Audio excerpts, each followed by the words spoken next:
are you, sir? Good. Brad Herman, Chaplain Jeffco. Yeah. To many, Good. many times. Welcome back. Yes. Thanks for being here. How you doing, sir? Good. How are you? I'm well. I'm Brad Herman, Chaplain Jeffco. Where are you from? I'm from Okay. Thank you for coming in here tonight. Good. How are you doing, sir? Did you get my Brad Chaplain Jeffco? Where are you coming from? What's that? Did you get my text? Yes. What do you think? Just over here. Fantastic. Glad you're here. Parking wasn't so hard for you. Good, good, good. Well, I hope not. Good evening. It's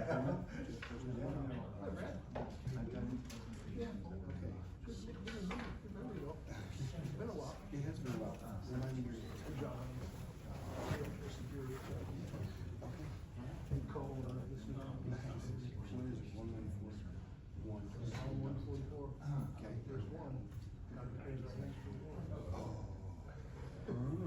Very man. We're a conciliation. Okay, cool. Oh, okay, great. Very nice. I've been very fortunate. You follow Maple Shepherd and Grand. I haven't been, but I'm always open to following new people. Have you heard of them? Yeah, I've heard of them. Very interesting. Yeah, no, I've heard that. That's We got all of our training in the CCA. okay, great. Perfect. Great. Okay. And it'll be over in one So we're always looking for information. Good. Might be shown next way. I know, I'm just going down a couple of roads here. How you doing tonight, sir? I'm Brad Herman. Nice to meet you, Stan. Yeah. Chaplain Jeffco. Oh, and I'm glad you're here.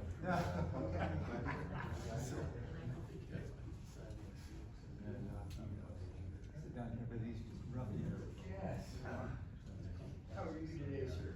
How are you?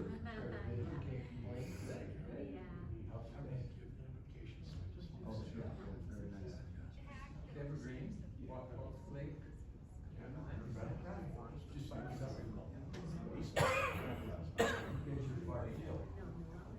Nice area up there. Warm up today. I started out. I don't like to walk.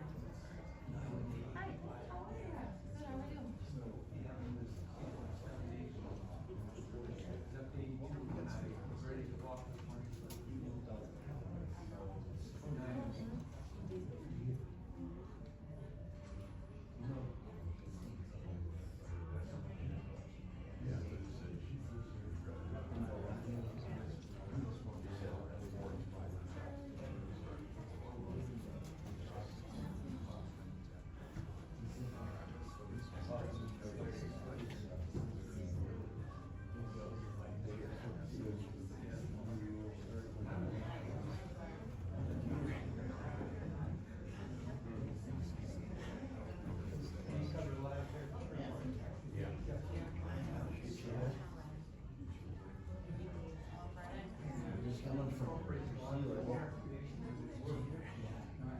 Oh, yeah.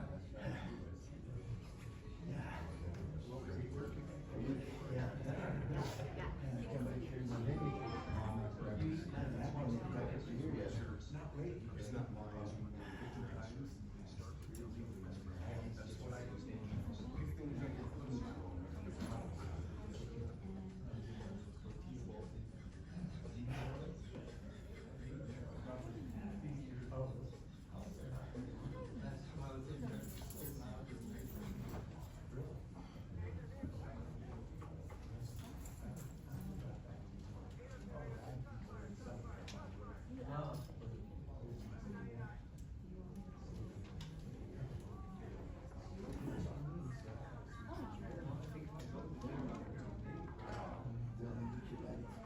Where do you park? Can you park on the street at night there?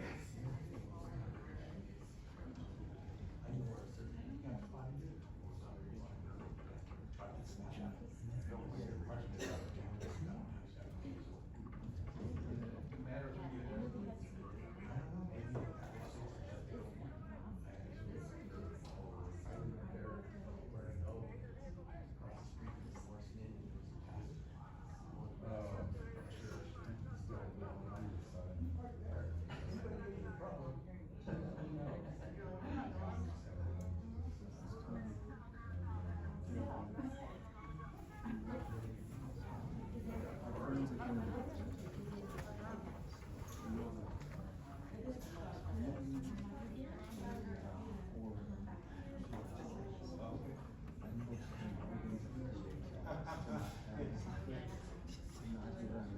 Yeah, so, I mean, the court. So I went to the.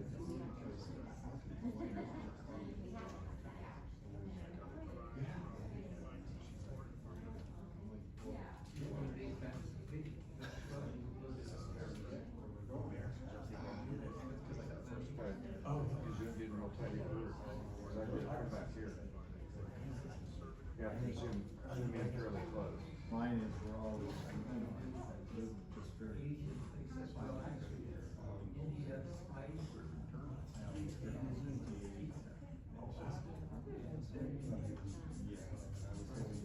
Yeah.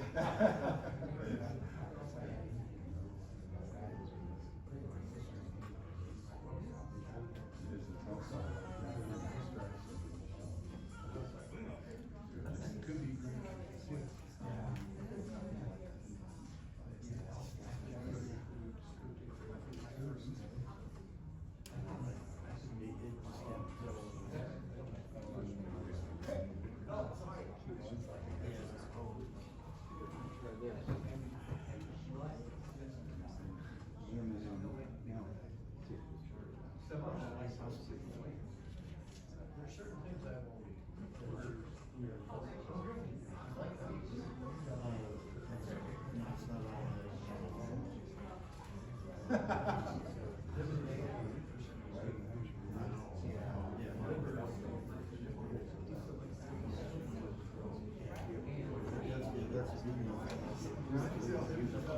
That was always fun. Yeah, this is my old,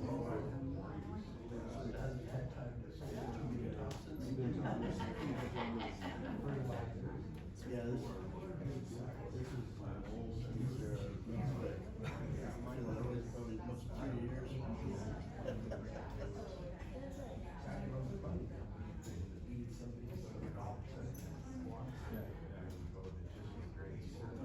Thanks for telling.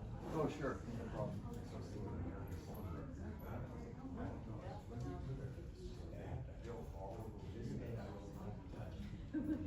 Yeah, I had one of those readers on here before that they kind of went insane.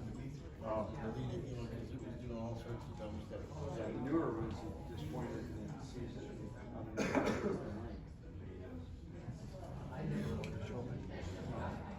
Well, do you have? I know when you go to. Yeah. That switch.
He's retired and moved out here to California. I'm just out here in Colorado.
I think we've given everybody in the parking lot enough time to get in here, right? Welcome. Thank you guys for being here tonight. My name is Brad Herman. I'm the head chaplain at the Jefferson County Sheriff's Office. Thank you guys for being here for August 2025 Safety and Faith Training. A few housekeeping things. Many times over the last couple of years we've been asked when you guys are going to start streaming, and if you haven't heard me say that before, I just want to reinforce the idea we will never stream this event. It is too important for us to be engaging with you guys one-on-one in person, to not only present this event as well as these topics, but as well as to be available for pointed questions and answers as needed. With respect to that, we are going to start keeping a digital catalog, though, of these events moving forward.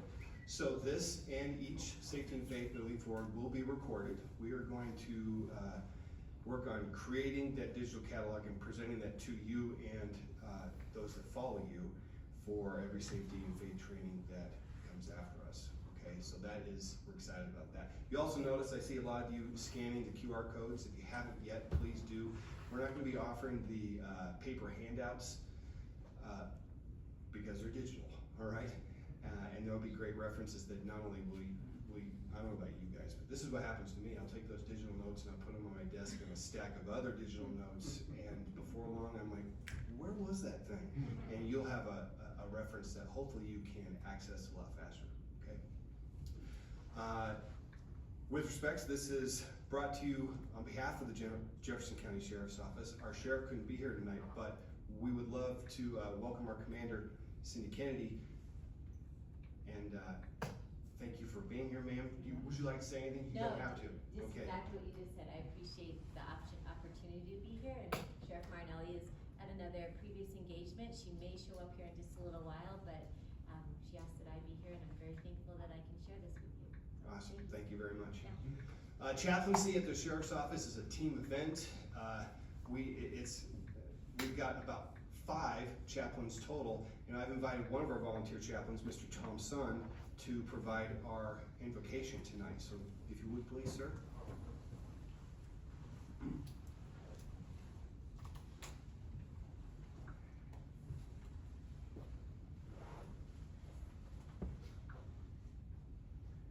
Before we pray, I just have a couple quick comments. I want you to know how proud I am personally of everybody in this room. There's a lot of people that need protection, they need oversight, they need an intermediary, and you all provide that to your various organizations, and God bless you for it. It's an important role, and I don't know how many times people pat you on the back, but good for you. It's well appreciated and very important. I was thinking today about how long it's been since the Columbine tragedy. And I realized it's been 26 years. And I thought to myself, man, what's happened to our society in the last 26 years? It's pretty scary. And evil is alive and well. So we're going to stand against that tonight. We're going to pray a blessing on all of you. And I have a favor to ask. If I pray for you tonight, I just ask that if prayer is part of your faith walk or whatever your beliefs are, pray for the first responders, please. Law enforcement, fire, the EMTs, they have trauma on top of trauma on top of trauma.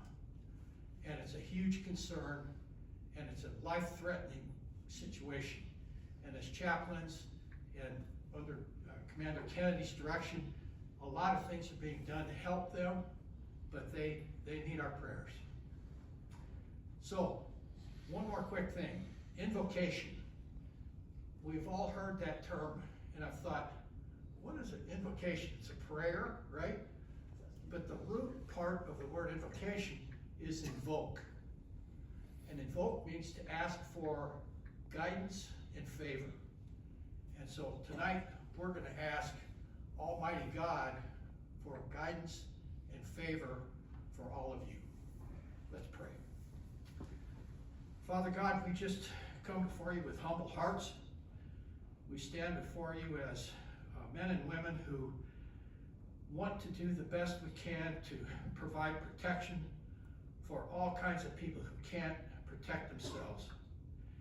And Father God, I ask that you bless every single person here tonight, the staff at the Sheriff's Office that's here, and Lord, be with the people and let them know how much they're loved and appreciated for their willingness to stand in the breach.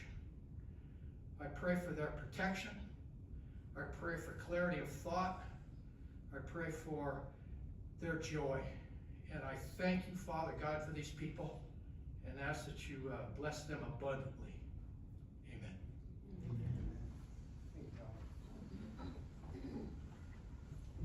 So we've been doing the safety and faith trainings for over 10 years now.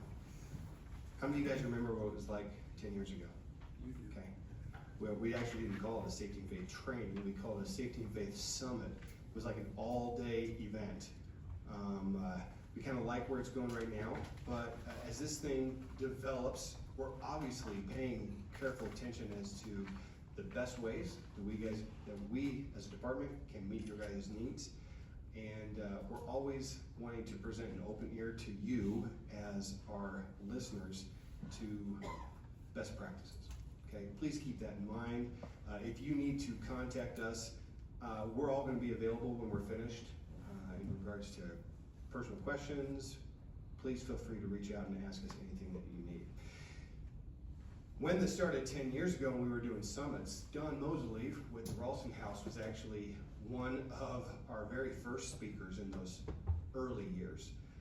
He's been working at the Ralston House for more than a couple decades. And the topic tonight is a very relevant one. I don't know that it will never not be a relevant topic. And we're very, very glad to have him back. So if you guys wouldn't mind welcoming again, Don Moseley.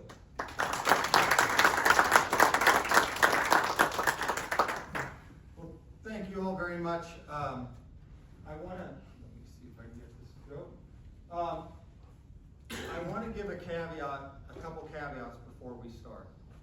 One, if at the end of this you think no child should ever leave their home and they should be surrounded by a bubble, I've not done my job. Kids need to be around good adults.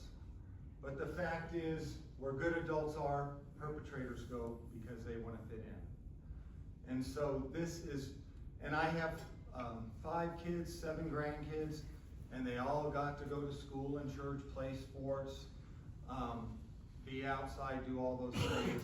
But that didn't mean we didn't have precautions put in, or I didn't want those agencies they worked with to have precautions. And so tonight is really, that's what this is about.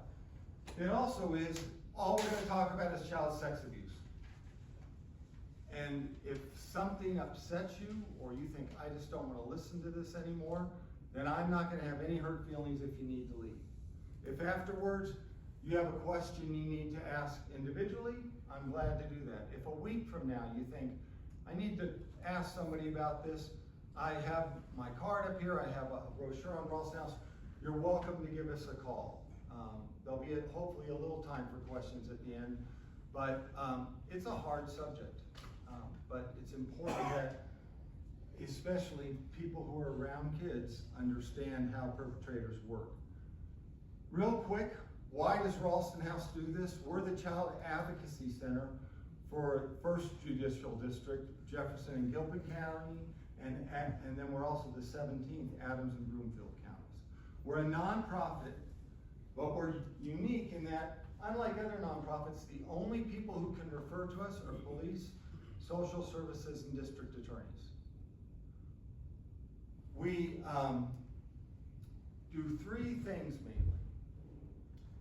When there is a child who's been suspected of being sexually abused, about 70% of the kids we see, severely physically abused or long-term tortured, about 15% of the kids we see, or have witnessed a violent crime. Homicide, domestic violence, kidnapping, even a SWAT incursion into a home where a kid might be, where the team wants to figure out where was the kid when this happened so we can know whether we were keeping them safe or not. Instead of police or social services or DAs doing their interview and working with them, they bring them to Ralston House to have that done. We do 3 things: forensic interviews, pediatric medical exams, and victim advocacy. Those are the 3 main things we do at Ralston House. Our forensic interviewers are specially trained to do these kind of interviews. Police, social services, DAs sit in another room and watch it. It's everything opposite of what you see in Law and Order and any of those shows. We have currently 4 sites, 1 in Lakewood, 2 in Lakewood, 1 in Arvada, and 1 up in Northland. They're made to make people feel very comfortable. There's toys, there's snacks, there's everything else. And our interviewers do these interviews. They're recorded onto flash drive. When police, social services, and DAs leave, they take a copy of that, And if it goes to courts, we give defense counsel on. Because we are not there to prove, we're not paid by police or social services or any of those. We're a nonprofit, we're out begging for money like all nonprofits are. We are neutral. We're not there to make some police story. We're there to get the kids' story. And they watch from the other room as we do these. Because we're neutral, and it's shown in court, we have to be completely non-leading, and we also have to make sure that kid isn't traumatized. And so they don't come in, they can't come in and say, tell me what your uncle did to you last night. They have to say, hi, I'm somebody who talks to kids. What'd you have for breakfast this morning? And from that question, get these kids to talk in great detail about their worst moments. And get details like sight, sound, smell, touch, taste, texture. Because that's what the investigators are going to use to try to figure out, did this happen, did it not?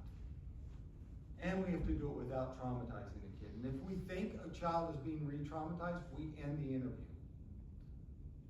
And I can say in the 20 years I've been at Ralston House, I can think of a handful of times we've had to end an interview. Our interviewers are that good. And if you talk to a district attorney, they will say the forensic interview is usually the key piece of evidence in any child sexual abuse case. Because there's usually no witnesses. It's a 40-year-old versus a 5-year-old. A 30-year-old versus a 17-year-old. And they've been alone during this. So we do these forensic interviews. We provide victim advocacy in conjunction with our law enforcement victim advocates. We both work together on the cases when they're in Ralston House. And one works with the parent, and one works with the child. The one with the child is just getting that child calm before the interview, so they're ready to talk. They don't talk anything about the case, they just get them to relax. And after the interview, they're checking on that child to say, is this child ready to leave here? Are they readjusted? Because we have kids, we had kids come in at 8 o'clock in the morning to tell their story, and then they go out and they're going to a cousin's for the rest of the day or to their practice. They walk right back into life after telling this story. So that's what that victim advocate does. The other one is working with the parents and preparing them. And when I say parents, non-offending parents, if they're suspected of being offenders, they wouldn't be invited in. And they're preparing them for what's going to happen next.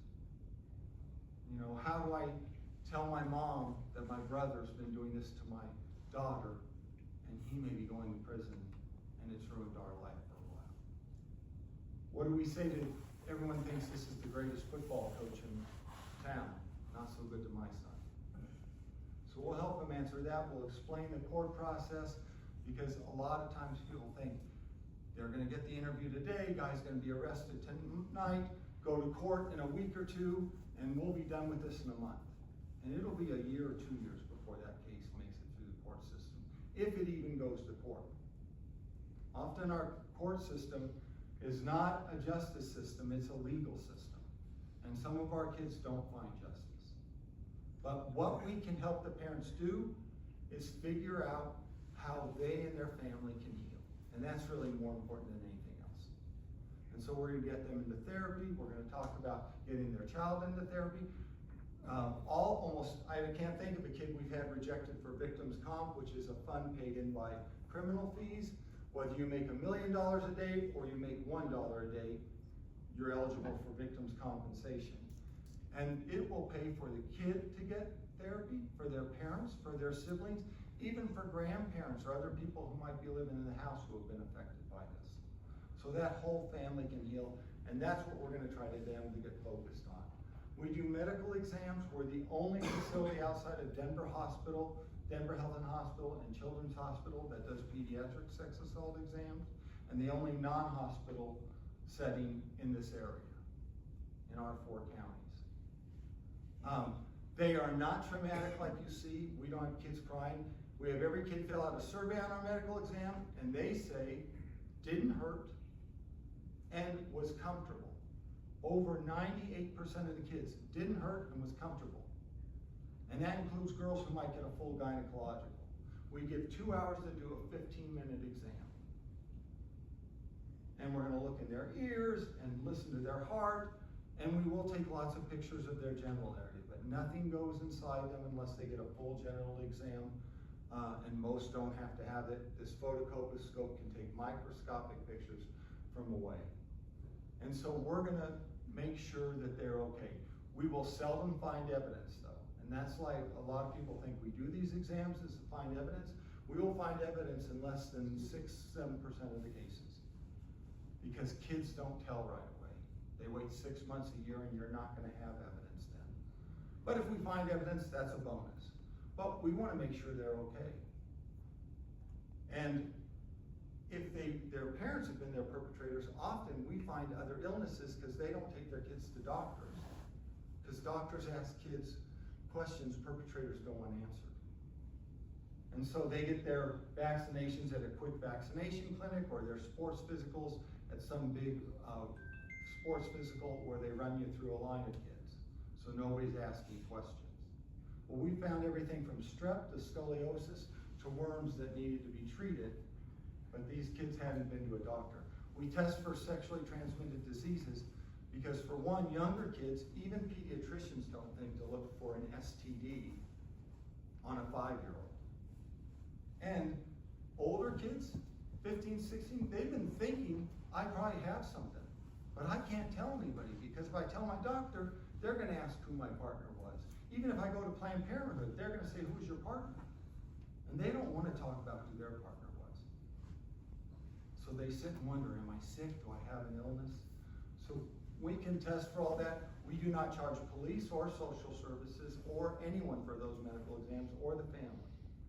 We do it 100% free, even though by state law we could charge police, but we don't want law enforcement to have to make a decision, are we gonna find evidence or not? So we just do everyone for free.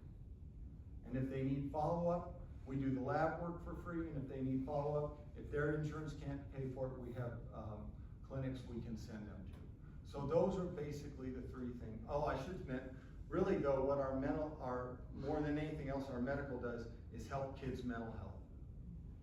Because kids and parents think they're broken if they've been sexually abused.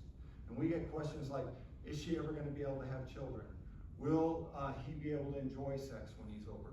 Will it make my son gay? Will they be able to graduate college? Will they be able to get married? And our doctor has been able to say they can do all those things. We seldom ever see any long-term injuries. I can't think of the last one. Because the guys who do these kind of crimes, they want to reuse these children. And if I send you beaten up and bloody from soccer practice, somebody's going to ask a question. So while everything I may do around that crime might be threatening violence, seldom are they using violence. And so we seldom see injuries, but mentally, kids are wondering, what's wrong with my body? You know, we get the question, particularly, and we'll talk more about this, am I a virgin? My church says, if you're not chaste, I'll go to hell. I'm 6 years old. I've heard about that, but I don't know what that means. We'll talk about how churches can answer those questions for kids. We had give you an example of how kids' minds can work. We had a little girl come in at 9, 10 years old. She told the doctor she played competitive soccer. And one of the first things she told the doctor is, I'm pregnant, and I've been pregnant for about 12, 13 months. I can feel the baby moving, and I'm afraid it's gonna fall out on the soccer field. What our doctor can tell her that I can't as a social worker is, one, I'm a doctor, I can tell you can't get pregnant at your age. 2, we're gonna do a pregnancy test right now. Look, didn't turn blue. You're not pregnant. And 3, you have an amazing brain. Because when you didn't tell anybody what was happening, your brain made you feel like you had a baby in your stomach, so you tell. That doesn't mean you're crazy. It means you got a brain that'll protect you. That kid goes out of our medical exam, no medical miracles, but she's a different kid. I'm not pregnant, I'm not crazy. So that's what we do at Wallace House. And then we do these kinds of trainings for churches, primarily schools and sports teams, so that they can learn how to protect the kids in their agencies. And the reason we do it for those 3 areas is that's the 3 perpetrators say church and sports are their 2 favorite areas to go into. So this is as graphic as we'll get today. What is sexual abuse? You have to understand what it is before we can talk about it. It's anything an adult or older child does to a younger child for their sexual gratification. And there is not a sexual act you've ever heard about or read about on the internet or a comedy TV show made a joke about that we have not had a child describe to us. And we make the mistake of thinking there's some kind of hierarchy in sexual abuse. Like penetration, that's really bad for you. Molesting, that's a little less bad, but not as bad as penetration. And getting your picture taken, that's hardly bad at all. And I'm here to tell you, there is no hierarchy. The only person who gets to decide how bad it is the victim. If somebody I barely knew penetrates me, that may not affect me near as much as that coach I worked with for 2 years who told me and my family he's going to get me a Division I scholarship, and all he does is molest me. He doesn't do anything but touch me all over. Because think of the relationship and what that did to me. Or the 16-year-old girl who, after her interview, told the victim advocate, you know, I'll still be raped every night. And she said, what do you mean?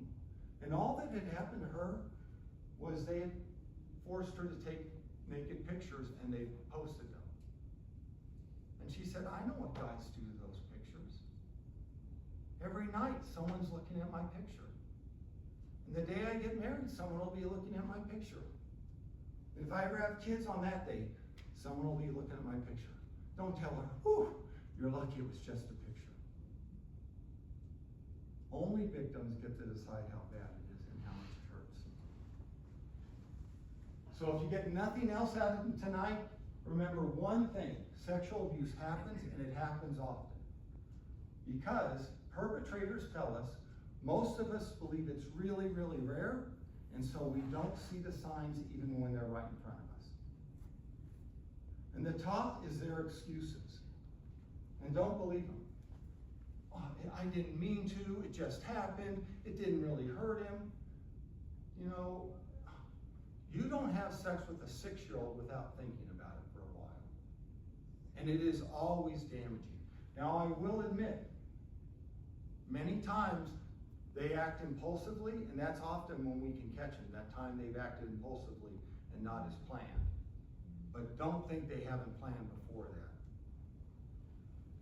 So what are the rates of sexual abuse among kids? If I was here 15, 16 years ago, I would be using that top one.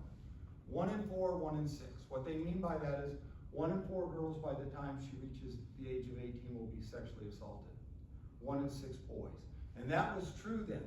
But new studies are putting it more in those middle areas, primarily that 1 to 6 and 1 to 12.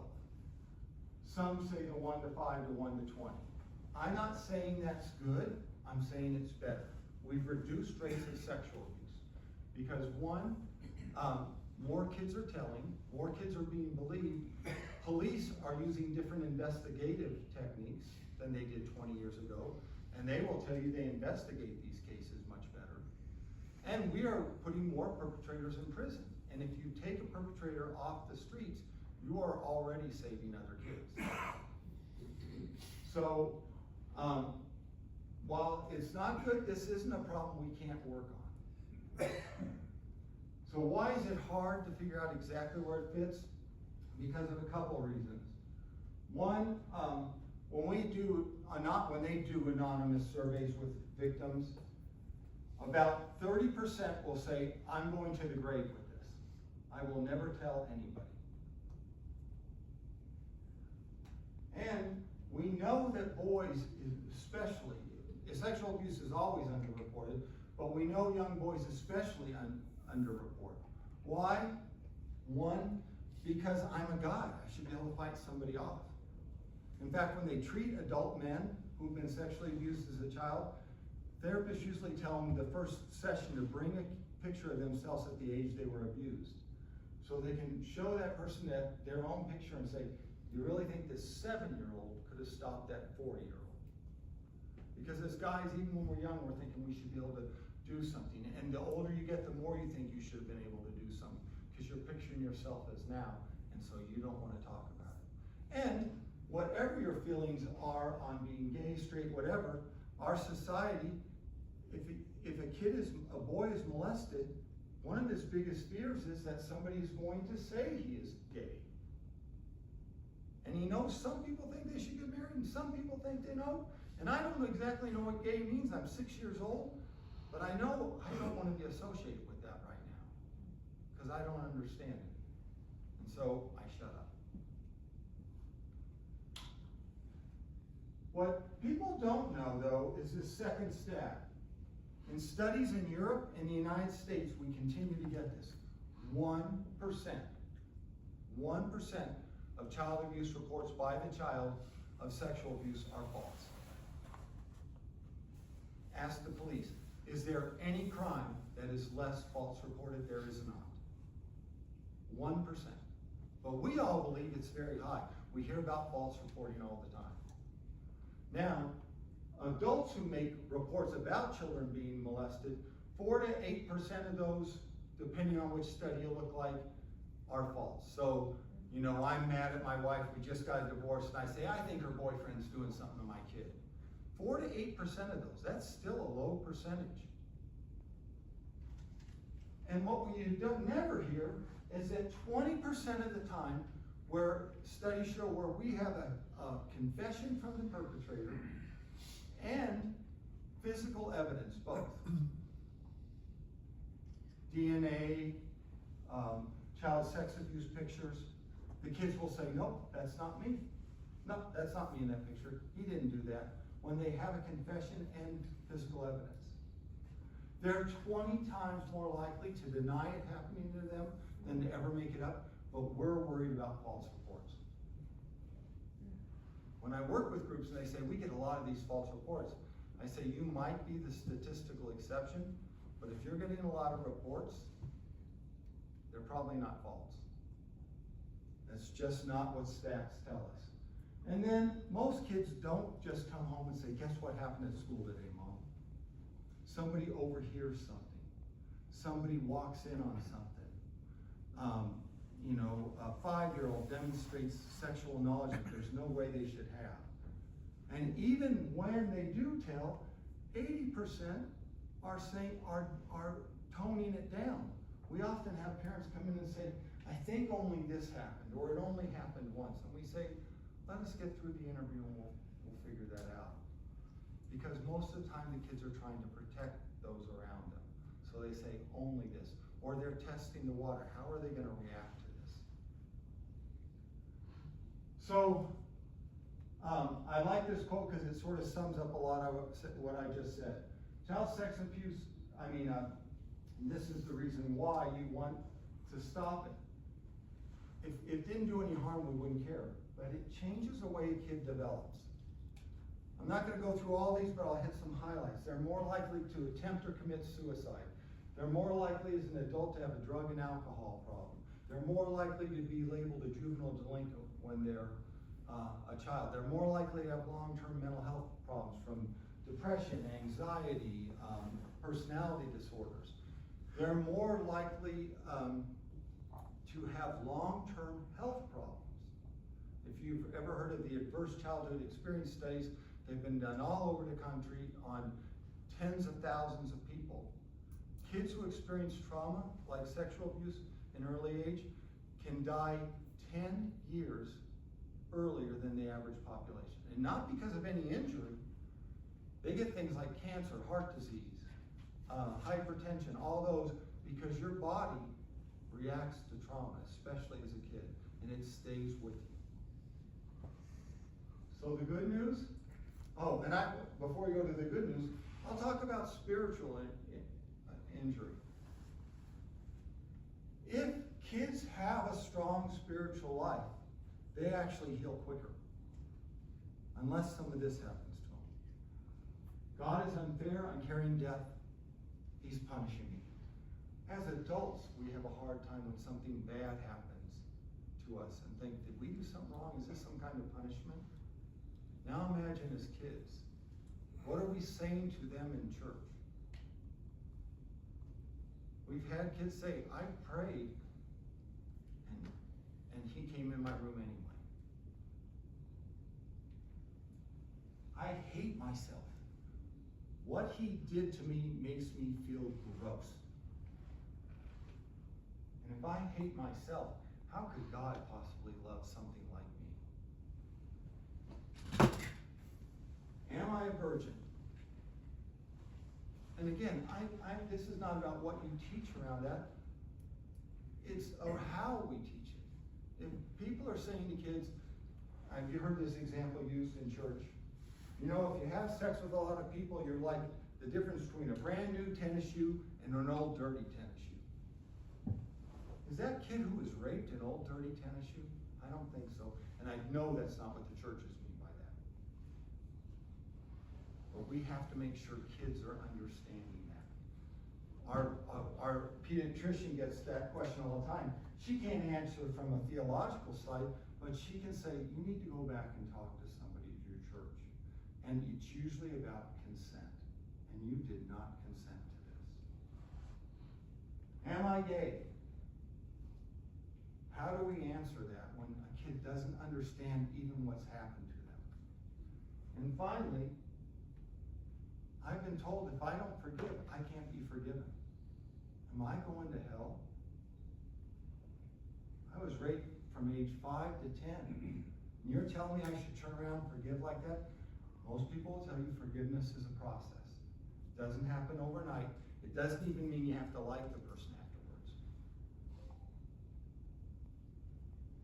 I had a victim once say, the worst part of my assault was that I lost my faith in God and I never got it back. Churches have to be ready to answer those. And kids who are abused and adults who were abused as kids, I will tell you, they listen to every word you say, every sermon.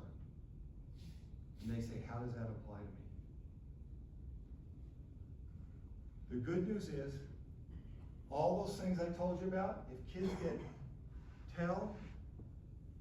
in treatment, literally the demographics, they go back to looking like the average person. This is not a public health problem. We have to throw our hands up and say, nothing we can do. If it stops and they get into treatment, they can get better. This is eminently treatable. It's why my staff can come in and listen to these stories day after day after day, because they realize we're the start of them healing. So what are perpetrators? I like this. Kenneth Lanning has since retired from the FBI, but he was a profiler for them. He said, we should fear them not because they're monsters. They look just like us. And Abel and Harlow, who basically wrote the book on how to treat sex offenders, said in almost every statistical category, they mirror what Americans look like. There's a couple ways they're different. One is they're primarily male. US is probably about 50-50 or whatever. They're 90% male. We may be changing this though. Some new studies I'm showing is female perpetrators may be as high as 16 or 17%. And what victims tell us is it's worse to be assaulted by a female. It's more shaming. You might say why, but again, think of our society. If you watch a comedy TV show, how are men portrayed? We're sex-crazed maniacs. It's all we ever think about. So you can picture someone like that hurting a kid. How are women portrayed? They're protectors. They take care of kids. They make sure nothing happens. So when you're assaulted by a female, they should think, what's wrong with her? Instead they think, what's wrong with me that somebody who's supposed to protect kids does this to me? And so we do believe the rates might be higher. Even with higher rates, it's primarily male. 40% are family members. 50% are somebody that family chose to trust. Teach my kids about God. Tell them how to do equations. Show them how to play football. Somebody at family said, here's my most valuable item, and I'm trusting with you with it for a little bit, and they break that trust. 10% are strangers. That is a national stat. At Ralston House, those stats look more like about 44% victims by family, 54% or so by somebody the family knew, and 1 or 2% strangers. We are not talking about those strangers today. They do these crimes in a different way and generally do them for different reasons.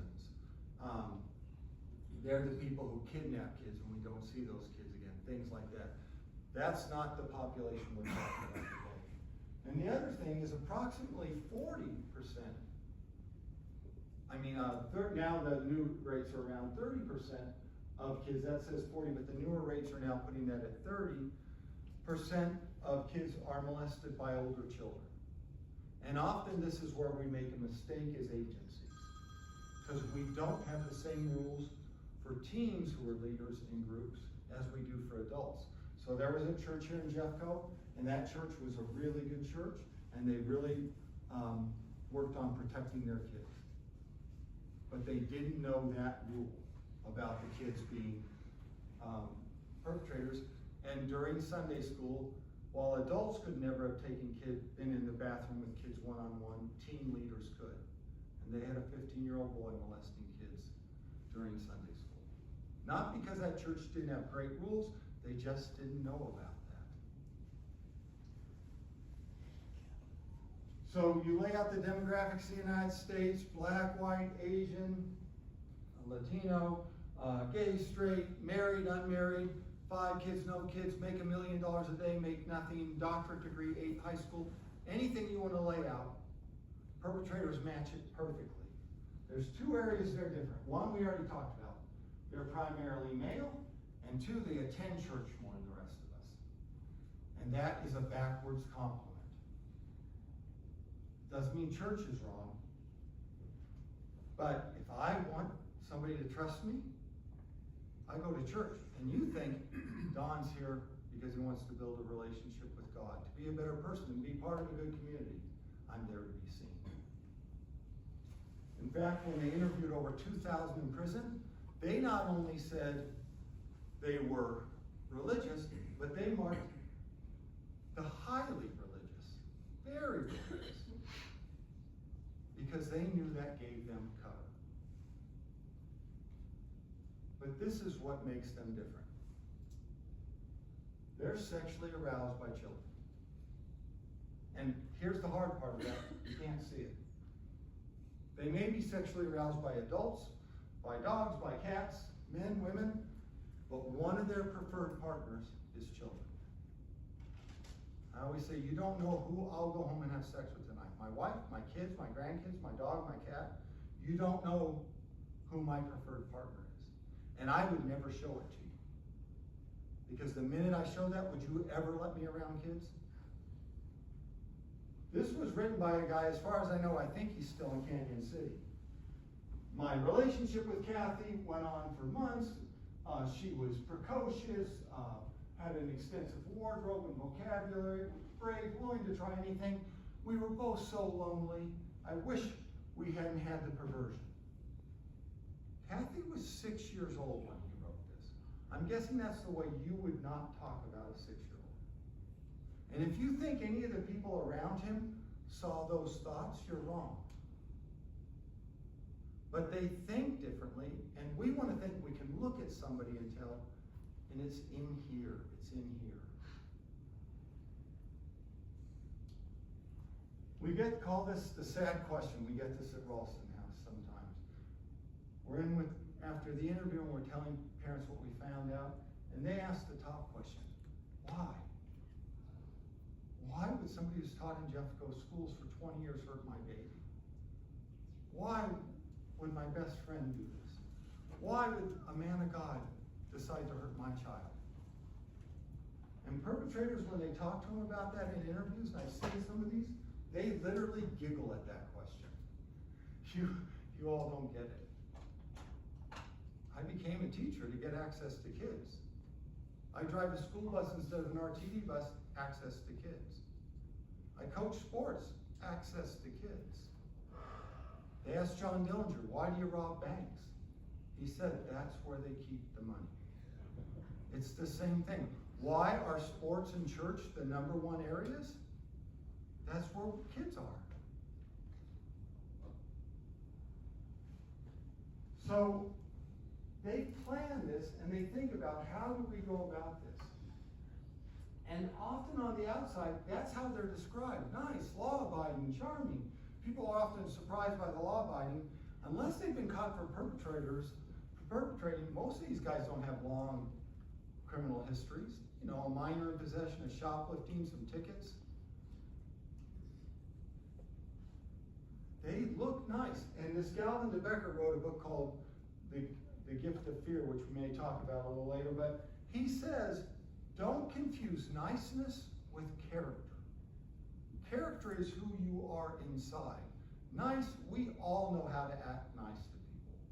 There's somebody you see on a weekly or daily basis that you don't care for that much, and I bet you don't go in and say, hey, I still dislike you a lot. You smile and say, hi, how you doing? You go to your cubicle and think, I hope I don't run into him the rest of the day. Because we're trained to act nice. But character's who you are. The grumpy guy who's down your block, who yells at you if you park in front of his house or step on his lawn, could be the person you could trust your kids, your money, anything with, because he has good character. He chooses to be grumpy. They're two different things, but we confuse that. And perpetrators know being likable helps them. Often victims will protect. He was really nice. One kid said 10 hours a week he was a great guy. 1 hour was horrible. Or I know everyone else likes him, says the kid. Everyone says he's the nicest teacher. He's the best coach. Parents believe, oh, your Uncle John, he's just always been huggy. You must have misunderstood what he did to you. Oh, I had him in class. He's a good guy. He couldn't do that. He's a priest. Authorities discount. We've had officers occasionally come in and say, hey, I already met with the suspect. Seems like a really nice guy. And often all our staff have to do is sort of give him a look like, what? And he's like, I know. We'll do the interview. We'll listen to what she has to say. Community support. There was a church community here who, when somebody in their church was accused, instead of taking a neutral stance, they knew this person couldn't do it. And when that went to court, the perpetrator's side of the courtroom was filled. The kid had nobody on his side. They, defense subpoenaed the parents as possible witnesses, so they couldn't even sit in there. And it stayed filled for the first couple of days until they went into all the child pornography they found on his computer. And then that side was empty. Because they knew initially they couldn't. And then sometimes juries acquit. We had a jury, I can remember, they said, we believe this guy did it. I mean, we believe this kid is telling the truth. We just think he's confused about who did it. He must have got this guy's a really nice guy. He's got a good job. He's, you know, this. We don't think he's lying. We just think he's confused because he was such a likable guy. So they interviewed those 2,000 perpetrators in prison, and they said, what are the things that allow you to get away? What beliefs does the public have that help you get away with perpetrating? And this is their list. They said, the public believes what you see in public is what you get. And how many times do we have to watch the TV news and find out some politician or sports hero or movie star said they were one way in public and they were a completely different way, we find out. And yet, and myself included, I'm always surprised. I'm like, I can't believe he would. I can't believe. And we know it about ourselves is the funny thing. We all know we are grosser at home than we are in public. My wife will tell you, I have fairly good manners when we go out to eat, but when I'm sitting with a plate of spaghetti on my chest on the couch watching a TV show, not so good a manners. And we know it, but we're always surprised when somebody else is not exactly who they are behind the scenes. That people are good. And I have 5 kids and 7 grandkids, and I don't want them to be cynical like me, and I tell them people are good in general, but not everyone is. And you've got to you can't live your life thinking everyone's good. So you have to prepare for the bad ones too. You should be polite to others. And again, we're all taught to be polite from an early age. But perpetrators use that to get you to move your boundaries. They may say, You know, I know you don't like your kids going camping, but I can take your kid camping, right? You only like them going with family, but I can. You say, no, so I've been coaching your kid the last 3 years. And now you suddenly don't trust me? Do you think I'm a bad guy? You don't think I can be trusted? Well, I guess, yeah, so it's okay. I got you to move because we don't like confrontation and we want to try to be polite. And parents get a right to set their own boundaries. When someone starts pushing your boundaries as a parent, you should think, why are they not letting me be a parent? But perpetrators know we don't like it. At an agency, it can be, I know we're not supposed to meet with kids one-on-one, or we're only supposed to meet in rooms where there's windows when someone can see, but I really need to work with this kid away from here, so I'm gonna meet him at a coffee shop. You're not gonna say anything, are you? We've worked together the last 20 years. Admin doesn't understand, they don't understand what it's like working here. Those are rules that are made back at the main office. They try to get people to bend their boundaries by getting to be polite. People change, and I do believe people change. I've seen perpetrators change. I saw a guy one time go in front of the judge and actually asked to be put on an indeterminate sentence. Said he did not think he could stop hurting kids, he wanted to stop. But he thought the only way he could do that was by being in prison. I've seen guys come out of prison, go to their parole officer, take their polygraphs, and not be around kids and follow their treatment plan. But what most of them will tell you, if they're honest, is their desire to have sex with children hasn't gone away. So the guy who comes to your church and says, hey, I'd really like to teach choir or Sunday school. When you look up, you're gonna see I was in prison for hurting kids. I know. While I was there, I met Jesus. We became best friends, and I would never hurt a kid again. He's not someone you can trust, because he knows he probably shouldn't be. The guy who comes to you and says, hey, I'd like to start attending your church, and I've done bad things to kids. So what service should I go to? Where would you like me to sit?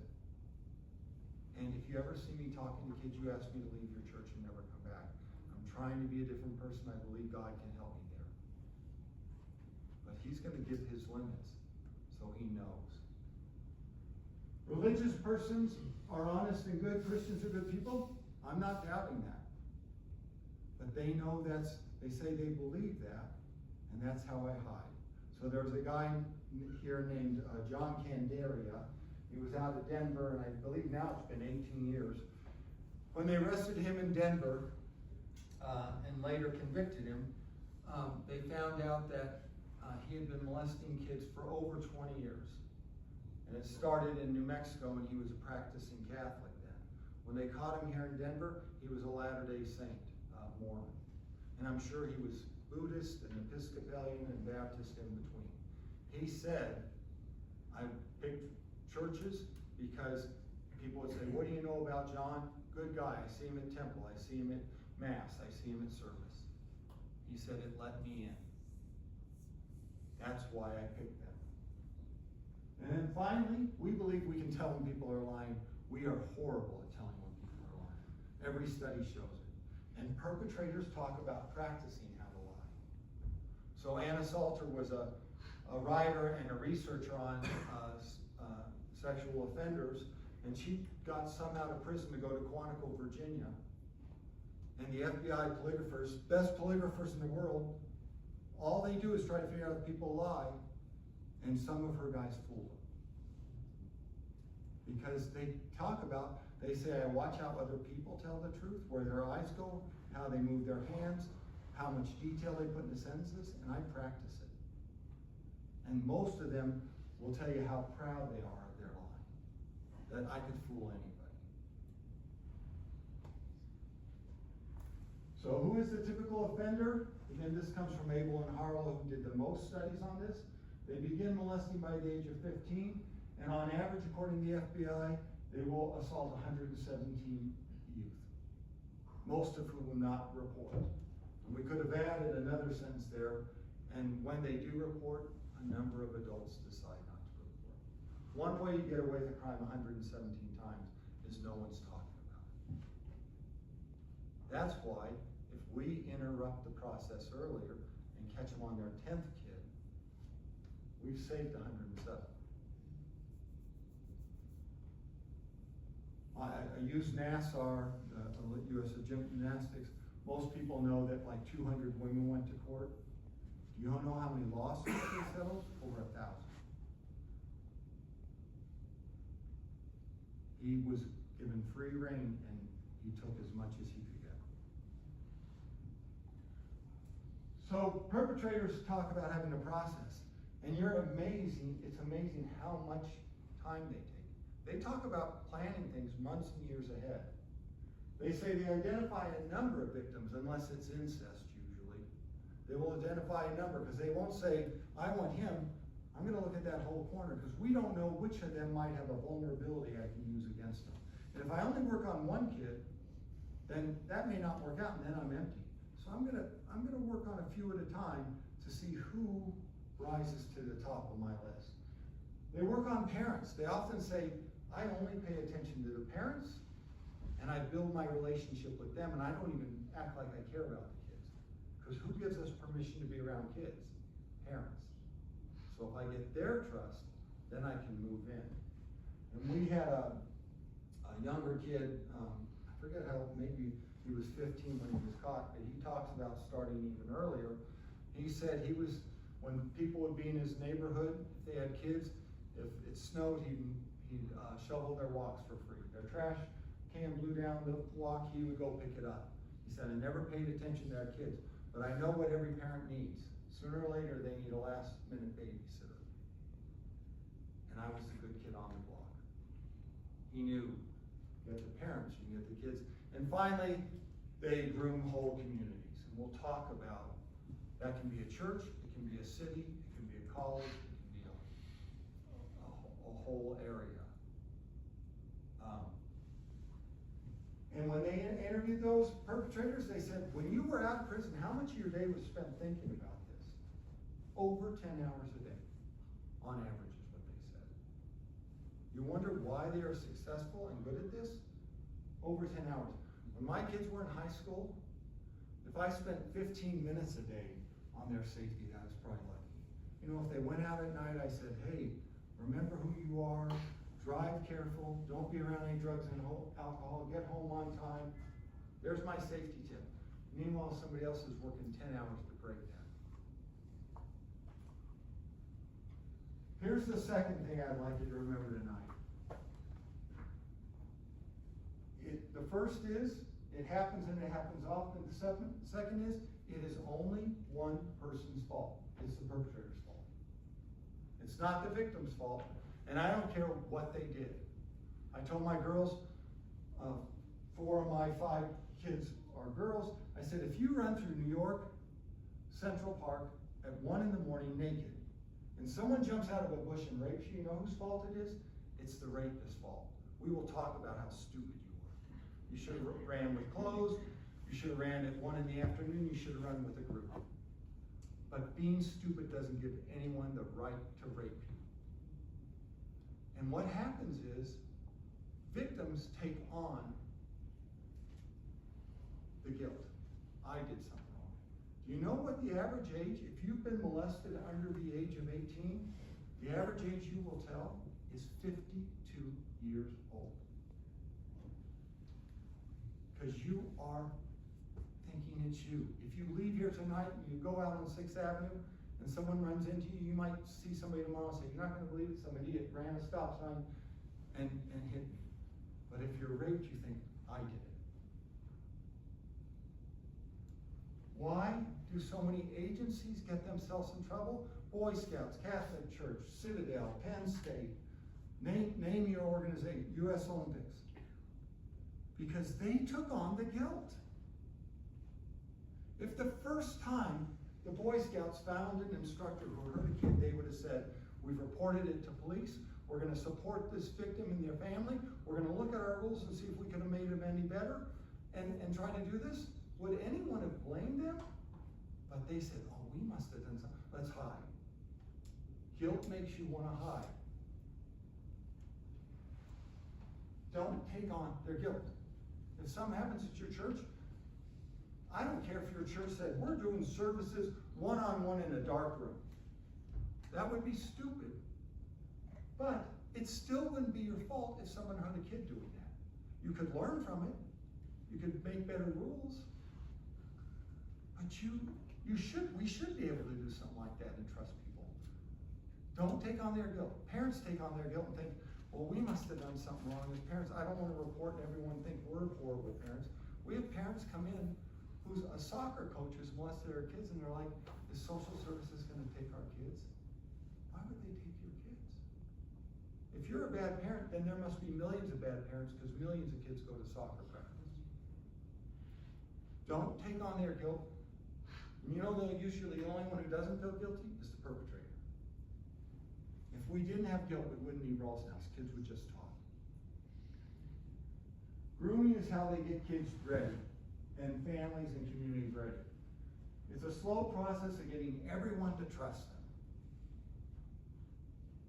Once they trust them, during that process, they anticipate that you might see something or hear something, and I lay little traps. So you may not believe that person. I may tell you, you know, Mary, the other day she said, and when she was in Sunday school class with you, that you cursed her out when she wasn't quiet. And I saw you, all you did was say, can you please settle down, Mary? So I got your back if she ever says anything. You know, Mary the other day, she said you grabbed her and threw her against the wall when she was running down the hall at between Sunday school classes. I saw you, all you did was ask her to stop running. Don't worry if anyone asks anything, I got your back. You know what we all know about little Mary after a while? That she's a liar. And 6 months later when she comes and says something about, hey, Don did this to me. You remember how she said that about you, how she said that about you? We all know Mary's lying, and everyone's like, yeah, she's a liar. Often they pick on the worst kid. The kid who's causing more problem, because that way they can do it. They put themselves in situations where their behaviors don't look that odd because you've seen it in public. We had a basketball coach here in Colorado, may still be the best basketball coach, put more girls in Division I basketball than any other single coach in Colorado. He drew the plays on the girls' thighs in front of full crowded gyms. I guess he couldn't buy one of those, you know, $10 boards you got. You don't think that was getting the girls used to him and people seeing it? Somebody always massaging the kids, rubbing them, even though you have rules about not doing that. You don't think that's in case you walk in and you see me, I was just giving her another massage. You saw that the other day. So understand, they set little traps, and finally, they don't molest every child they come in contact with. And we often hear this, and they know law enforcement, if it's somebody who worked at a school, they're gonna try to interview a lot of kids. If it's a coach, they're gonna interview the other kids on the team. And what do they always say? Ask any of the other kids, I didn't hurt them. Most of us have one sexual partner at a time, so do most perpetrators. And so it means nothing. I don't care whether you didn't molest the rest of them, did you molest this kid? And often they know police are going to come and interview the other kids, so they treat the other kids like gold. It's only this one. So community, I use my cheapest example. If you look up 285 at night, you see a cross on a hill. It was put up by one of Denver's more famous perpetrators. His name was Mr. Vanderburg. It's over his father's grave. His daughter was Marilyn Vanderburg, the first Miss America winner from Colorado. When she was 40 years old, she came out and said, my father raped me from the time I was 5 till I went away to Cedar College. And if you were here in Denver, you may even remember this. Newspaper stories, TV stories, radio. She's crazy, she's vindictive, she's nuts. He's a wealthy man, he put a cross on the hill. He has 4 beautiful daughters. He is on every charity board in town. There's no way he could do this. He was dead at the time she made this allegation. And it wasn't until her sister came out and said, not so crazy, me too. And when I went back to Kansas to get out of the state from him, he used to come rent a room and make me come back to it. And then other girls who weren't related to the family said, not so crazy, us too.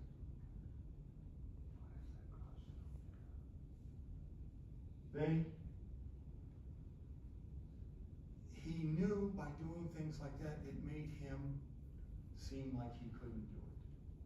Victim number 1 in the Penn State case, I don't believe that guidance counselor did anything wrong when the kid told the guidance counselor he's doing X, Y, and Z to me. It was horrible. I've read his statement. The guidance counselor said about Sandusky, he couldn't do this. He had a heart of gold. And I don't think that guidance counselor is a bad guy. At the time, Sandusky had started one of the largest child abuse treatment centers in the state of Pennsylvania.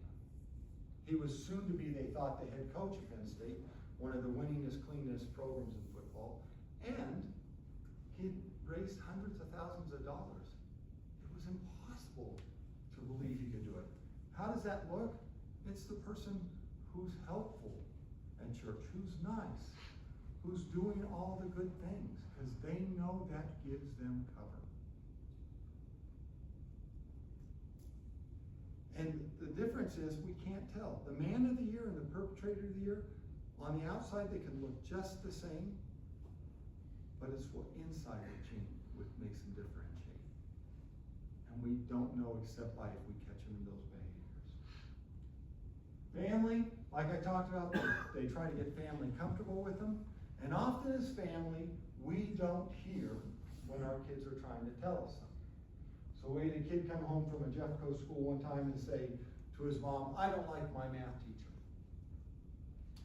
Now, the mom could have said, what do you mean you don't like Mr. Adams? He's a great guy. I had him when I was in school. What are you talking about? Kid stuck his toe in the water, it was cold. I'm done, I'm shutting up. But this mom didn't. She took the 5 seconds to say why. Now the kid could have said to that question, why? Because he gives me math homework every night. And she could have said, great, I'm gonna call the school, ask them to give him a raise. That's what he should have. But he didn't say that. He said, he started rubbing my shoulders in quiet time. I asked him to stop. Now he's rubbing my lower back. He says I'll get used to it. That's a whole different answer. But you have to be willing to ask the question. If someone says, I don't like my Sunday school teacher, your first response shouldn't be, they're nice. Why don't you like them? Well, they make us sit still and listen. Good. We'll talk about your behavior when we get home. You can listen to criticism without having to agree with it. But if we don't listen and give kids the opportunity, then we may never hear what's going on. And they are charming. Here's where a lot of them spend a lot of their time. They engage in childlike, peer-like behavior.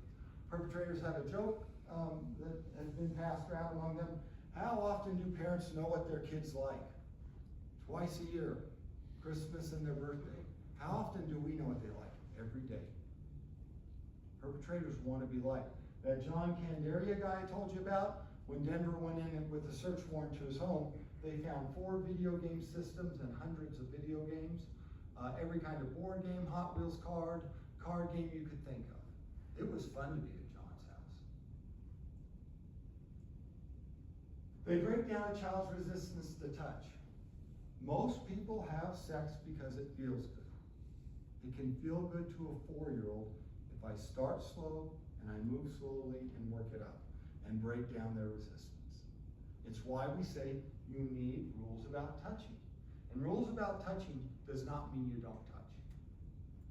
If someone in your church has lost a family member, giving them a hug is an appropriate thing to do. But what kind of hug? How long a hug?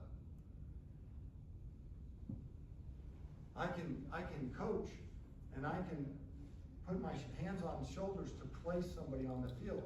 But if I'm teaching girls lacrosse, do I need to put the girl in front of me and hold her like this to show her how to throw a lacrosse ball? No. So you say, what kind of touch are we going to have? What's appropriate for each age group? If a 1 or 2-year-old falls and skins their knee at church, you might pick them up and sit them on your lap and put a Band-Aid. Do I need to do that to a 15-year-old girl? No. So you set those rules. Here's our rules about touch. Here's when it's appropriate. Here's when it's not. This is what an appropriate hug looks like. This is what an inappropriate hug looks like. They try to isolate the child. This is why we say all interactions one-on-one should be interruptible and observable. It's why they have windows and doors. You can do one-on-one counseling, and there can be a window in the door so somebody walking by could see if they needed to. Observable and interruptible. You can correct a kid in a classroom without yelling at them in front of everybody, just saying, can you come here, we'll talk in the corner for a minute. Observable, interruptible. Because I'm not gonna assault somebody up in front of you because somebody will say something. But it's also this, they wanna isolate the child psychologically.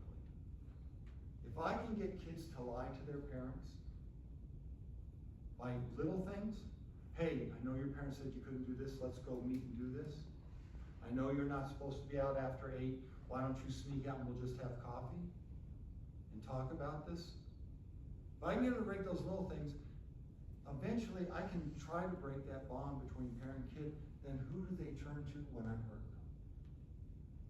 This basketball coach I told you about, he held practices on Friday and Saturday nights, on homecoming, on prom. Held practices. And said, if this team isn't the most important thing in your life, then get off the team.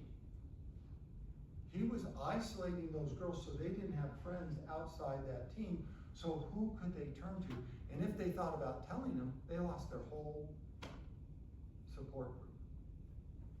So I will try to figure out ways psychologically to isolate them. Church, you know, that God stuff seems like a fairy tale to me, doesn't it to you? I don't, you know, why are you going to all those, you know, after school things at the church? Why don't you come with me instead? If I can break the bonds between, you've seen some of those people at church, they're just as hypocritical as everybody else is. You know, they're not all perfect, so therefore that means God must not exist and everything else. If I can do those kind of things, then who do they turn for help? Because often it is somebody at a church that they may feel safe and comfortable with. I'm going to try to break those. The only time we've seen 2 patterns where kids have been abused in front of other people, or at least in the same area. One is, that's why many schools don't allow kids to go behind desks anymore, because we had a few teachers who had already started molesting kids, but would bring them back during the school day and touch them underneath the desk while the kid was standing there, because it gave them a little bit of thrill. How does a kid talk about that? Well, he did it in front of the whole classroom. What do you mean he did it? Nobody saw it. And often you gotta remember, kids are not great, younger kids especially, great at telling stories. The other is back of vans, and we have seen this with both church and sports teams. Often you're transporting kids, and some have said, we'll put one adult in the back and one up front, and this is a pattern, it's happened more than once, where the adult in the back is the perpetrator. He says, I'll sit back there, puts the person he's perpetrating either next to him or in front of him, says it's cold, puts a blanket on, reaches under the blanket and touches them, tells them they have to have their jacket over their lap, and does the same thing. Again, it seems impossible. How could he have molested you in that van? There were 12 other kids and another adult up front. You're a little liar. And they're like, yeah, that's why I'm back there to protect him, and I'm gonna be doing that. They, whoops, I went too quick. Let me go back. They threaten violence. We almost never see violence except the act itself, but they threaten it. I'll kill you, I'll kill your mom, I'll kill your dad, I'll kill your dog, I'll kill myself. Now you may think that's a good solution to the problem, but imagine being an 8-year-old and an adult telling you their death will be on your conscience. If you tell, I will kill myself, and that's your fault. What did your dad say he would do if anyone ever hurt you? He said he'd kill him. Your dad's telling the truth. I believe every word he says. So if you go home today, 9-year-old boy, and decide to tell your dad, let me just paint the picture for you. He'll come over and kill me. I'll be dead. That's your fault. You know what they do to guys who murder people? Put them in prison the rest of their life. Your dad will be in prison. And don't you think Human Services is going to wonder why your mom let you hang out with a perpetrator and murder? They'll put you in foster care. So when you go home tonight, before you tell, understand what that means. I'm dead, your dad's in prison, and you're in foster care. Enjoy your life. How can I tell? We had a guy who said, if you tell, I'll know immediately before the police get there. We'll see things going on. And I have guys spying on you all the time. When you go home this afternoon after practice, you look out your front window. For the first hour you're home, only the first hour, after that you'll never know. But but for the first hour of your home, the guys in blue cars who drive by your house, they're all my men. Any blue cars ever drive by your house? This kid thought he was being watched all the time. How could he tell? They put him between a rock and a hard place, a double bind. If this, then that. If you tell, then I'll get hurt and that'll be your fault. If you tell, little boy, you got an erection. And boys will get an erection whether they enjoy it or not. It's a physiological reaction, not a psychological. And if you get that, that means you really liked it and you wanted me to do it. How can I tell? 13-year-old girl, you used pot with me. What did you think was going to happen? If you tell, I'll tell everyone you used pot. I'll tell the police. They'll arrest you. They won't arrest me.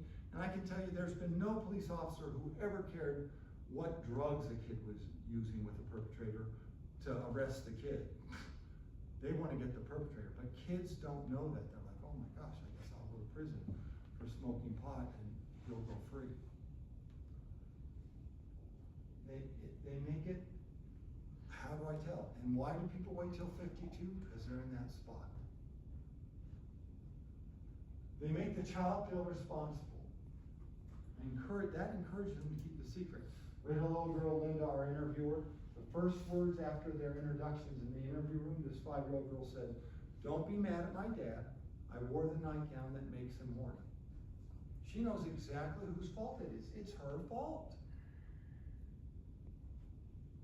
The coach who said to the girl while he was raping her, "This wouldn't be happening if you weren't so beautiful. I guess she shouldn't have done her hair or put on makeup. It's all her fault." If it's my fault, how can I tell? And it's easy to get them to feel guilty. I coach high school girls lacrosse. Girl scores a goal, comes out, I give her a big hug. Good job. Next time she scores a goal, by accident, as I'm going to give her a hug, I hit the sides of her breast.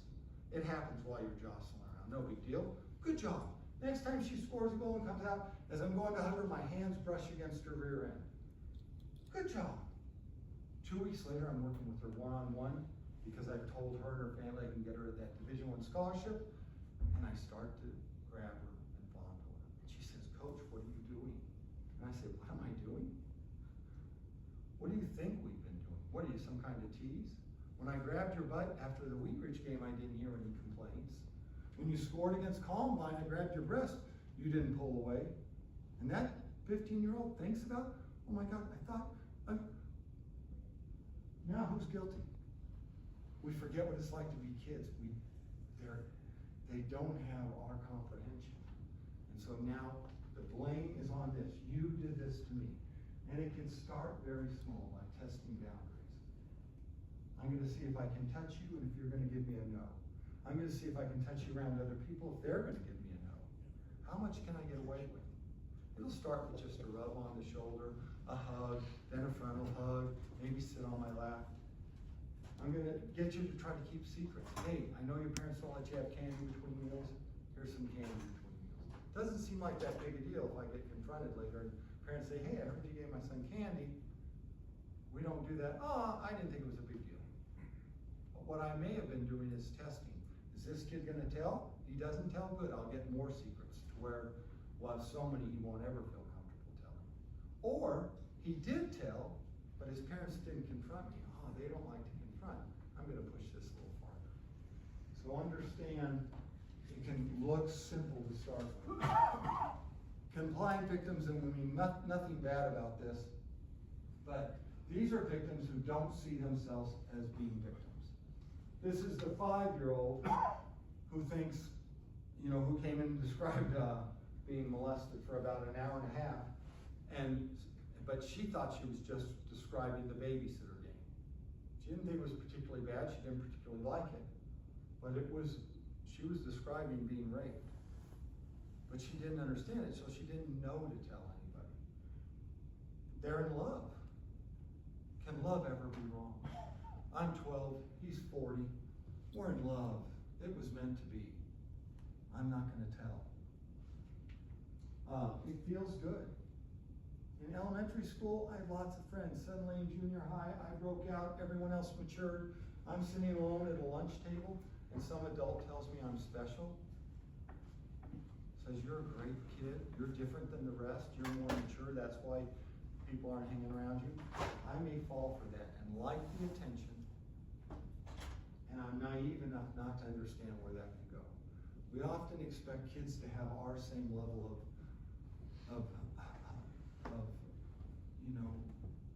knowledge around how people might be manipulated, and we often don't. So understand all that goes in, and we often have somebody say, that 14-year-old left her house at midnight to meet this guy and didn't think anything was gonna happen? Yes, because he was 20 and she didn't think those guys are bad. If I had done it, I'm a creeper. And she would have said, yeah, I'm not gonna go out with that 60-some-odd-year-old guy. But we forget that's it. These make for hard interviews, and they make for hard to catch because you have a victim who doesn't want to talk about it. I will add this, we've seen a trend of this, and it's a very worrying trend. We're seeing kids under 10 who are being exposed to pornography, and adult pornography is incredibly graphic. It is not a Playboy with some woman laying around talking about her likes and dislikes. It is usually violent, it is usually multiple partners, all sorts of different acts. We are seeing kids at these young ages who say they can't stop watching. And then we're seeing them act out on younger kids. The exact thing they've seen in pornography. And then the kid comes out of the bathroom and says, Joey did something to me in the bathroom, and because he's 8 and she's 6, everyone says, oh, they probably were just playing doctor, and everyone ignores it. When this needs to be explored, and we've had a couple of lawsuits that I know of, both churches and schools have lost over this, because somebody came out and said, and they couldn't believe, how would a 6-year-old and 8-year-old know about that? Because they got on somebody's porn site. And so don't just brush it off. You can report that to Human Services. Under 10, police cannot, it's not a crime because they can't conceive, they're not capable of a crime under 10, according to Colorado law in this, but Human Services will investigate, and we are not looking at putting an 8-year-old in jail. They won't mandate treatment. And what we know is kids who act out sexually under the ages of 12, their recidivism rate, if they get through treatment successfully, is less than 2%. So we can keep that kid. I always say, you think you're doing a favor hiding that kid? In their teens, and especially even younger, we're looking for treatment. The court system is, Rawls House is, everyone is. Once they're 18 and they do it, we're the first ones to say, I hope they get the longest sentence possible. So let's get them when they're more malleable and their brain can be worked on than later. We're going to skip through a little bit of this and go to how do you reduce the risk in your agency. No matter what you do, the best agency in the world can have a perpetrator get in and hurt a kid. But it's how you respond and how you try to make things better after that. Why do you care? Because if you're at a church, you want your children and families to be safe. That's the main reason. Also, you want your staff. Because when we've gone into churches and schools and sports teams, after something has happened and done this same lecture, it's a whole different mood in the audience. She's saying, didn't you hang out with them a lot? And you're saying you didn't see anything? And you two were in Sunday school with them every week teaching. You didn't see anything? And aren't you an administrator? Why didn't we have better? Everyone start, what are they doing? They're pushing the guilt around instead of saying, it was that guy. Let's see what we can learn and get better. But if you'd have thought he was going, we hear this all the time. You know, I can't believe he did this. And we're like, of course you can. Because if you thought he could do it, you wouldn't have let him in. If he came to you with a trench coat, drooling and naked underneath, you wouldn't say, yeah, we're going to have him do Sunday school. He's going to look like someone you can trust. That the reputation, if you don't handle it right, if you hide it, it will eventually come back and bite you. But if you say, we got a bad guy in here, we're doing the best we can, we're going to support, the victim, we're gonna look at our rules, we're gonna try to be a better group. People can understand that. And finally, financially, you're gonna get sued. So it starts with the culture. And this comes from a book on the Catholic Church, but he says, culture always trumps reason. Most agencies who have had bad sex abuse scandals, if you read their rules, they're great. But their culture was to ignore it. So how do you set it? Children's safety should be a priority. I never sent my kids to school or Sunday school, or church or Sunday school, that I didn't think they weren't coming out at better. I put them in there to become better people. And I put them there because I knew it was a safe place. If that's not your priority, you're letting everybody in the church down.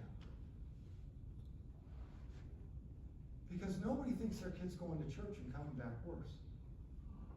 That there's clear expectations. Here's our rules around our church. If people don't understand the rules, here's who can go to here's how we escort kids to the bathroom. Here's how many adults have to be in a room.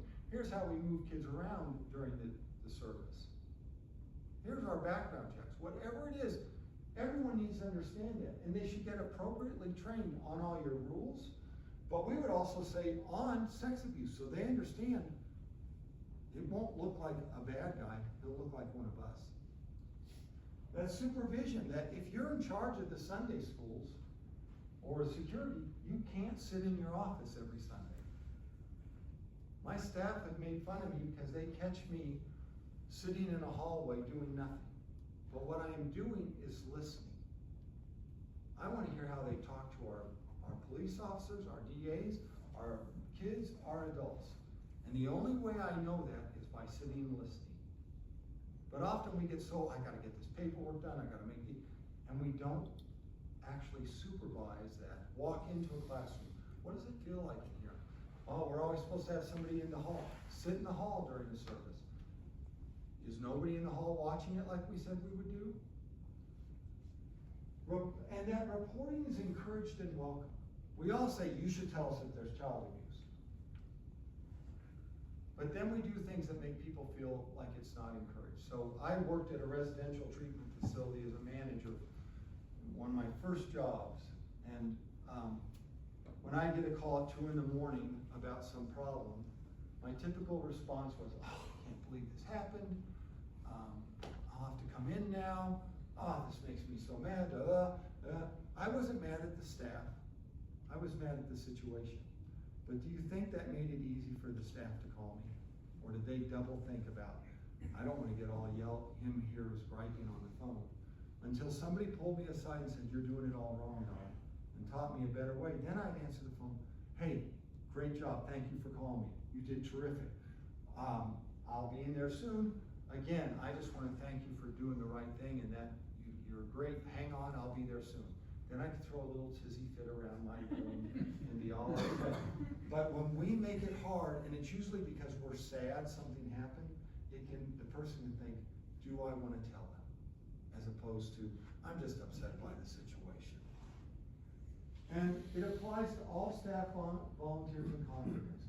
You wanted to build a culture in your church that says, kids are precious to us, we're going to keep them safe. We're going to follow our rules. Not because you're going to do something wrong, but it'll help hold the guy next to you accountable. We're going to do all those things because it's the right things to do. And then it helps us because we all know we all have off days or bad days. When I first started at that residential facility, when I was a staff member, there were some nights my friends would be going out getting drinks at 9 o'clock. And our shift would end at like 9, but then we had to do our paperwork afterwards. And I tried to sneak in and do my paperwork while I should have been out on the floor with the kids. And luckily we had a good culture there. And I had someone say, you need to get out on the floor. If you need to leave at 9, I can do your paperwork tonight. But you don't leave the kids unsafe. And that's what we need to say is, yeah, a good culture saves us when we're having a bad day. Because there's so much good around it that it pulls us all up. And then, especially with churches, I add these.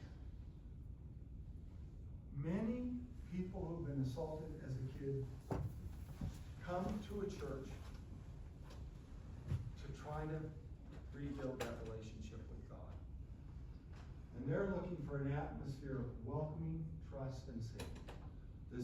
If it doesn't feel safe, they're not going to stay there.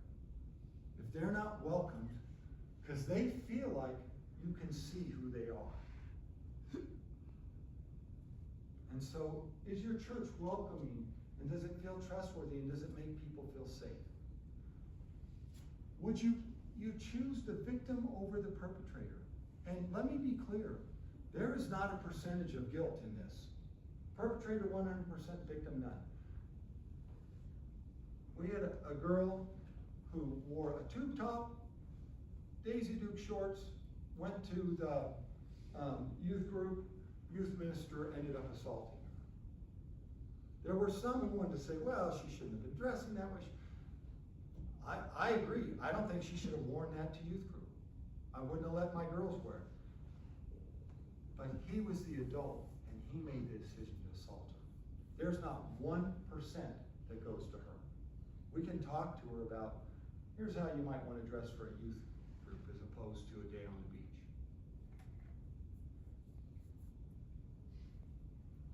But we often say, well, it was a little her, a little him, 100%. And if we hear in sermons or around the church, well, I don't know, it was a little bit of them, a little bit of that, I guarantee your victims are hearing that. And finally, sexual abuse is talked about. Use those stats. It comes out to about 20% of people in your church have been sexually abused.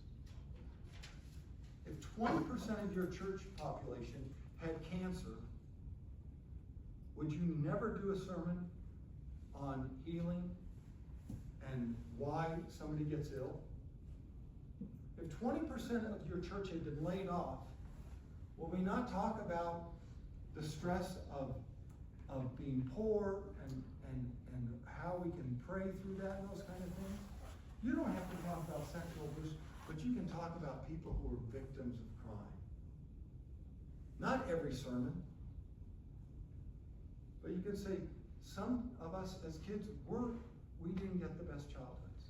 We had people who hurt us, whether that's family or strangers. But did that mean God didn't love us? I think most churches are going to say no. It meant an evil person got a hold of us, but it doesn't mean God doesn't love us. And are they hearing that message? Do we ever mention that? 20% are waiting to hear that. And I tell you, I've talked to enough adult victims, don't think they don't. And don't think when somebody says off the cuff, I heard about some guy, he's 40 years old, and now he's coming out about some priest molesting him. Why wouldn't he have told, is he a kid? If I'm a kid and I hear that, I think I've already waited a year because I was so scared. Now if I come out, I'm going to say it happened when I was 6, and I should have told then, and now I'm 7. And I'm 19, and it happened to me my whole childhood, and I was thinking about maybe getting therapy, and now like, I'm not going to do that because people are going to think I'm one of those liars. Our victims are sensitive to this. Hiring, and I would say for volunteers and staff, just remember, nobody has a right to work with kids. It's not in the Constitution. So if somebody doesn't feel right to work with kids, don't hire them. But you have an application for every position and volunteers. You do the background checks. And we've had churches say, well, we've got this woman who's worked here for 30 years and we're not going to ask her. I say, ask her, but explain it this way.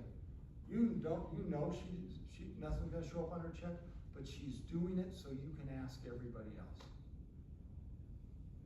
And if she can't afford it, then you can take a church fund and say, let's go back to that safety in our culture. We want everyone to be safe. We have some people who can't afford to get their backgrounds done. Let's pay for it as a church. So we can tell everyone, at least we did that much. And you don't let them in until you did it. We had a place in Lakewood hire somebody. They didn't get around to doing their background check till 7 months later, he'd already molested 3 kids. And if they'd have done it, they'd have found out he was a convicted sex offender. The police even said, why did you apply? He's like, I figured if they hired me, they hadn't done a background. He was right. You ask for references, even on volunteers, and again, most references, anybody gives you, obviously you're gonna say something, but you ask hard questions. Do you think this person would ever hurt a kid? Do you think they would report if they saw somebody else hurting a kid? Would you trust them with your kid? Now, you're probably gonna get all yeses even if they are a perpetrator, but you know what you're doing? You're sending a message. That person who did the reference may say, boy, that church, it asks all these questions about would you report sexual abuse, would you do? And if I'm a perp, I'm thinking, this may not be the one I wanna go to. Let me go to someplace that doesn't talk about this. Interview questions, you ask the person, hey, besides all the qualifications also, what would you do if you thought a kid was being hurt here? How would you respond? Do you think somebody could hurt a kid here? Do you believe this? How would you go about reporting it? They may not get your policies right, but again, you're seeing what their initial response is, and you're saying, here's who we are. And at Ralston, some agencies legally can do social media checks, some can't. So I would say talk to your HR professional, but social media checks can be great. Because you may see things with the way somebody talks about kids on a social media site. We had this one church who was ready to hire somebody and they checked out his social media, and it was one of his social media sites was all pictures of young boys, none of his own. And all these quotes about how cute they were and aren't they this, and that was his whole Facebook stuff, was all about young boys. They said, maybe he's not the one we want to hire for this position. And then finally, when you're ready to bring somebody in, and I do this with staff, when we're ready to offer a job, I say, I just want you to know, so we're on the same. We are nuts about boundaries here, and if you violate a boundary, we're gonna correct you on it. Doesn't mean we're gonna fire you, but we are going to address it immediately. And if that doesn't work for you, don't work here. And our staff not only go through background checks, we get polygraphed by the RVAT. We fill out a 50-page personal history questionnaire, which is very invasive, and then we're polygraphed by the Arvada Police Department for 2 hours. It's miserable. I thought I was going to be arrested and I passed. And even with that, I have no doubts we could have somebody get into Ralston House and try to hurt kids. And so we have very strict rules. What do you want to set as an agency? You want boundaries.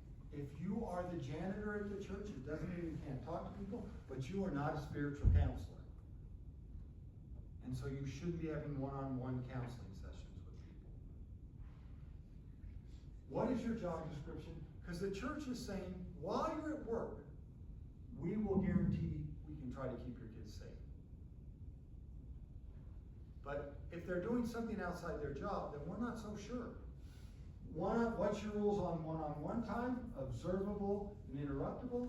What are your physical contact rules? What's appropriate? Who's it appropriate to do those? We had a youth minister who was later convicted, but one of the things people talked about is all the young girls were always rubbing his hair and stealing his baseball cap and playing with him. He wasn't being an adult to them or a teacher. He was being a peer. And that's not what we want from our youth counselors. But afterwards, people could see all the little things. All these 13-year-old girls were in love with this 30-year-old guy. And he was playing it up. And it all looked innocent in front of people, but they needed those, what are our rules around physical contact? Personal, private, confidential conversations, yes. As a ministry person, you're gonna have those. But there's nothing that can be said that shouldn't be able to be reported within that counseling. If there's a minister, often he has somebody he talks with. If there's a counselor at the church, he can do it. It's not, oh, it's just us. And it should never be your stuff if you're in a position as a minister or a person role of giving your private stuff to a kid. Hey, 14-year-old girl, can I talk to you? You and I just seem to hit it off, and my wife and I are going through a rough time, and you're a woman, maybe you can talk to me we're there. If you're working at church, you're there for the people who are coming in. They're not there to counsel you. That relationships outside the role, again, the church is saying you're good while you're here. And we had a church sued over this, and I always tell people, be careful. So they had a teenage boy who worked in their Sunday school class, never hurt a kid, was great. And parents came to, and he let parents know he could babysit. And they asked this church, they said, what do you think about him as a babysitter? Do you think he's a good guy? And they said, oh yeah, he'll make a great babysitter for you. And then he molested the kids, and the church was sued and lost too. Where they could have said, I don't know. While he's here in our Sunday school class, he's been an excellent teacher, he's done well, we've never seen a problem. But I don't know, you need to do your own research on how he might be as a babysitter. Because again, you're saying while he's here, but you don't know what they might do outside. And you don't have control of having all the good rules you might have at church, which is what kept this kid from hurting anybody. There were too many roadblocks. So he went where there were none. Sexual conversation and jokes. There is no reason for an adult to talk to a kid about sexual stuff. And we often have adults, we see it more in sports and teaching, where they're making these sexual innuendo jokes. You know, they use that as an opening to say, we were talking about sex all this time, why do you think I'm doing this? Kids will tell sexual jokes to each other because it's how they figure out sex. They don't need us adults telling any or doing sexual innuendos with them. Gifts, financial help, you want to be able to do that, but have it come from the church, not the individual. We had a church who sponsored some immigrants into the country, and one of the guys doing it, he made it known that he was paying the rent for this family at their apartment when they came in. And he brought them groceries. And he gave them this. And then one night he said, I'd like to take your son to a Rockies game. They said, oh, that would be very nice of you. And he said, but it's all the way downtown. And by the time it ends, it's quicker for us just go back to my house, so he'll just spend the night there. And they actually said, no, they don't feel comfortable with it. And he turned to him and said, so I pay your rent, I give you food, I do all this, and you don't trust me, but you'll take all my money. And they gave in. And that very night he molested their son. Luckily he came home and talked about it, and it ended there, and the guy was later convicted. But I'm not saying if you see a kid, whether you're a person who works at the church or volunteers, you see a kid coming out without a coat and you've got a coat at home that would fit him. If you're really concerned about the kid, give it to the church and say, hey, can you all give this kid this coat? He doesn't seem to have a coat. Unless you just have to have that pat on the back. Give it, let it come from the church, because then they don't owe anybody. That John Candaria guy, the one who went to all the different churches, he said he went to very big churches because he was a mechanic. He said somebody always has a car breakdown at service. And I'd be the one who'd come out and fix it. Sometimes buy them the parts and not charge them. They'd say, let me help you, John. You know, let me pay you for that. No, doing my good Christian duty. You know, what you could do is you could invite me over to your house sometime for dinner. And then he got in. And do any of us bring bad people into our homes? No, our kids know that. We wouldn't bring somebody bad in. So then the kids trusted him. But he wanted it to come from John. That photos, videos, we've never had a problem with this at church. We see this more at dance studios where some dad pulls out his phone in the back, in the quick change area. We've seen it at rec centers. We often have rec centers say, we've got some guy who's taking pictures of all the little kids in bathing suits and he doesn't have a kid here. And we're like, kick him out. There's no constitutional right to take pictures of somebody else's kid at a rec center. You can say, no phones in here, buddy. Not if it's not your kid. But those are only places we've seen that. And finally, on all these, you can't say you can never talk to a kid one-on-one, you can never touch a kid. That won't work. We'll break that rule. So you have good examples of here's how you work one-on-one with somebody in a safe way. Here's how you can give touch. When I coached lacrosse, we said we didn't believe in frontal hugs. We coached high school girls. I didn't think we needed to hug them, but we could do side hugs, we could do fist bumps, we could do high fives, we could do a hit on the helmet. Did teenage girls need our frontal hugs? No. But at church you might, because you're dealing with more serious issues. But then you say who should do those and how they're done. Remember, have them clear so people understand them. Don't tolerate minor violations. Doesn't mean you fire somebody over it. It just means you note it. You say, hey, I saw you do a frontal hug, you can't do that, let's not have it happen again. You write it down. And if it never happens again, great. But you write it down because if it keeps happening, you want to see the pattern. Often when we go in after something happened, we hear later, I saw him do it once, you saw him do it twice, you saw him do it one time, and it's 20 times. But because it was sporadic and nobody wrote it down, and nobody talked to the supervisor about this went on, nobody saw the pattern. And finally, it goes back to that supervision. And perpetrators are often the person who tries to get people to break the rules. Because if I can get you to break the rules, when I'm breaking them, you can't see me. They're the person who says, don't listen to admin. I know they say this, don't do that. I say there are 3 reasons people don't follow your rules. 1, they're ignorant. You say, this is a frontal hug, no frontal hugs, and they keep giving them. Oh, I didn't know that was a frontal hug. You don't want somebody that stupid working with kids. Get rid of them. 2, they're insubordinate.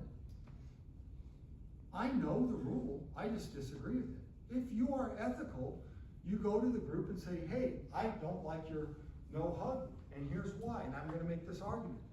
And if they agree with you, great, they change the rule. But if they don't agree with you, you have a decision to make. You've said, I'm working, I'm gonna follow the church's rules. I either follow them or I quit. That's the ethical thing to do. And the other reason is they have an ulterior motive. You don't want any of those 3 people working with kids. And those are the only reasons somebody consistently breaks your rules. They're ignorant, they're insubordinate, they have an ulterior motive.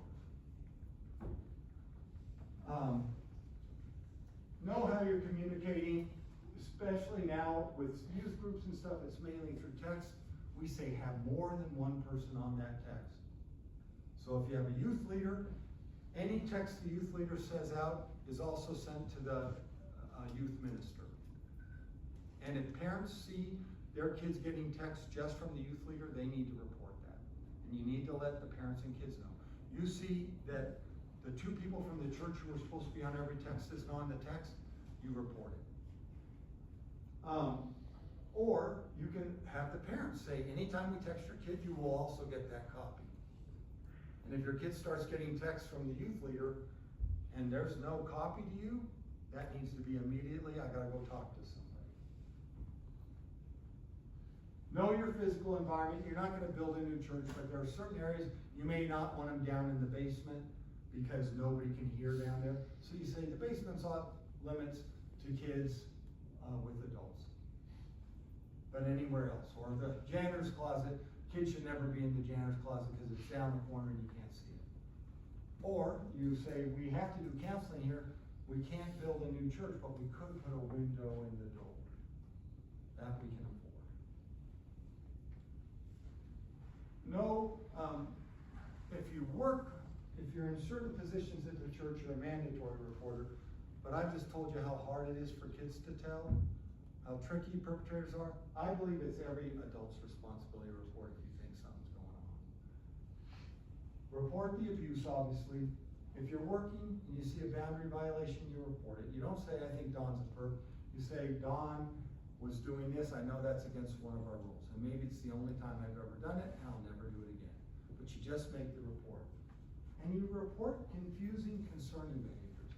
I get a bad feeling every time I walk into Sunday school class, after I've walked out for 5 minutes, I walk back in. When Don's working, I just get a weird feeling. And we'll talk about what that could be. And you report in a timely manner. You don't wait a week thinking about it because something could have happened by then. You report right away. Trust your intuition, but don't believe it. And I know that we know that the primitive part of our brain, the part that develops first, this part, recognizes danger quicker than this developed brain. And so when we were out in the jungle and some grass moved, this part panicked and said, could be a lion. be ready to run. And this part may not have noticed the grass moving even. And they put people in brain scanners, and they put hidden dangers in these pictures. This part lights up, this part is dull. Sometimes when you get that bad feeling, it is this part going off. And it can be wrong, but don't ignore it. Think, why am I feeling nervous about this? My daughter Katie, she's now 40 years old. When she was 3 years old, we went to the place where I was working then. My wife and I are on both sides of her. We're picked some up, we're leaving. A new guy who started there bends down, says hi to her. She was a kid who gave lots of hugs. She hugged this guy right in front of us, 2 seconds. He didn't molest her.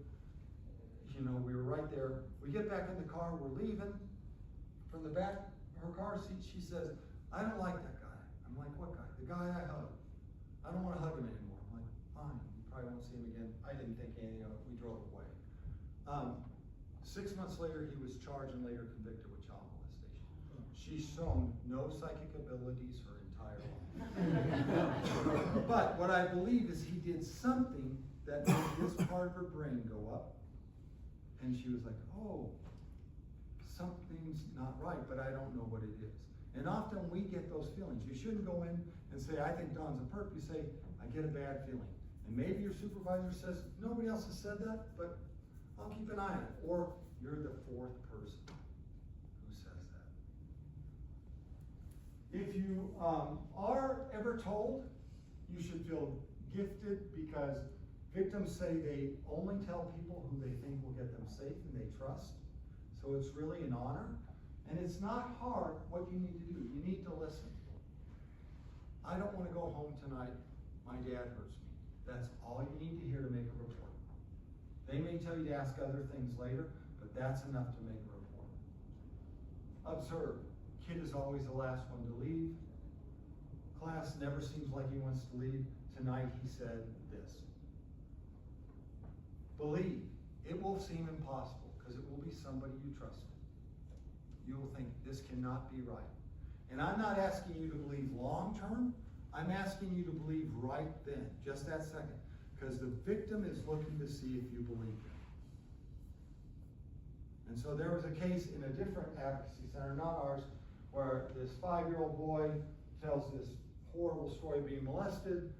For an hour and a half, police are watching from the other room. They're like, oh, we're going to go get this guy, put him in jail. And the kid says, oh, one more thing. While he did this to me, a giant eagle flew out of the sky, grabbed me in its talons, and held me the whole time. Police were like, there goes our case. But you know what they did? They did what good officers do. They still investigated it. And they went to the perpetrator's home, where the kid supposedly had never been, and there was his bedspread, an eagle with its talons out. When that kid was laying on that bedspread, that's where he went in his head. It became one of the key pieces of evidence instead of being unbelievable. But at the time, it seemed unbelievable. So I'm not asking you to believe long term, I'm just, while they're telling you, believe it, and then you can doubt it later. Write it down, because you won't go to court for a year or 2, and you're an outcry witness. You didn't have a dog in this fight. So you just write, and you don't have to write a novel. It was a dark and stormy night. No, it's, kid always stayed late. Tonight he said he didn't want to go home. And then thank the kid, because they have trusted you with the scariest thing in their life, and you should feel a great honor, and then make the report. That's all you need to do. You don't have to be smart to do any of that. Don't panic. You just have to listen and do those things. Don't ask questions if you don't have to. So if the kid says, I don't want to go home, my dad hurt me, you don't have to say, is that physical, sexual, emotional? No, you let somebody else do that. But if the kid says, I don't want to go home tonight, you can ask, why? We're having meatloaf. I hate meatloaf. Great, you don't need to make a report then. But once you have enough that says I'm being hurt, stop asking questions. If police need you to ask something, or social services, they'll tell you. And finally, don't leave the child alone. Don't say, wait here alone in the classroom while I tell somebody. Say, hey, can you, a couple of people come sit with him for a minute? Because you don't know what he's been told. Is the guy gonna come hurt him? Is there guys in blue cars going by? And what do we do when kids are bad? Take up time out and sit by yourself. You don't want to think they did anything wrong. You should do training on sex abuse with your group. You should train the people who are hiring, what your policies are around hiring. Everyone should know your boundaries in your church, and you should have good reporting policies. Everyone should be trained on how to make reports. And most of those should take place yearly. While most churches don't ever have a big fire, but we do fire drills all the time. But I will guarantee there's somebody in your church who's been sexually abused. Maybe not at church, maybe at home, but that's why this training is good. We will get complacent. The more you get farther away from here, you'll start to think it doesn't happen. It's what happens in Tornado Alley. Tornado comes through, tears up everyone's homes, they reel right back and are surprised the next time a tornado comes through and hits them. We all get that way. We'll start to believe that kids will tell us, and I've told you why they won't, that we can tell, I've told you why you can't, and it doesn't happen. Not in Jeffco, maybe in Denver. Doesn't happen at my church, maybe we're at the Baptist, or maybe at the Lutherans, but, not the Episcopalians. And finally, I'll end with this again.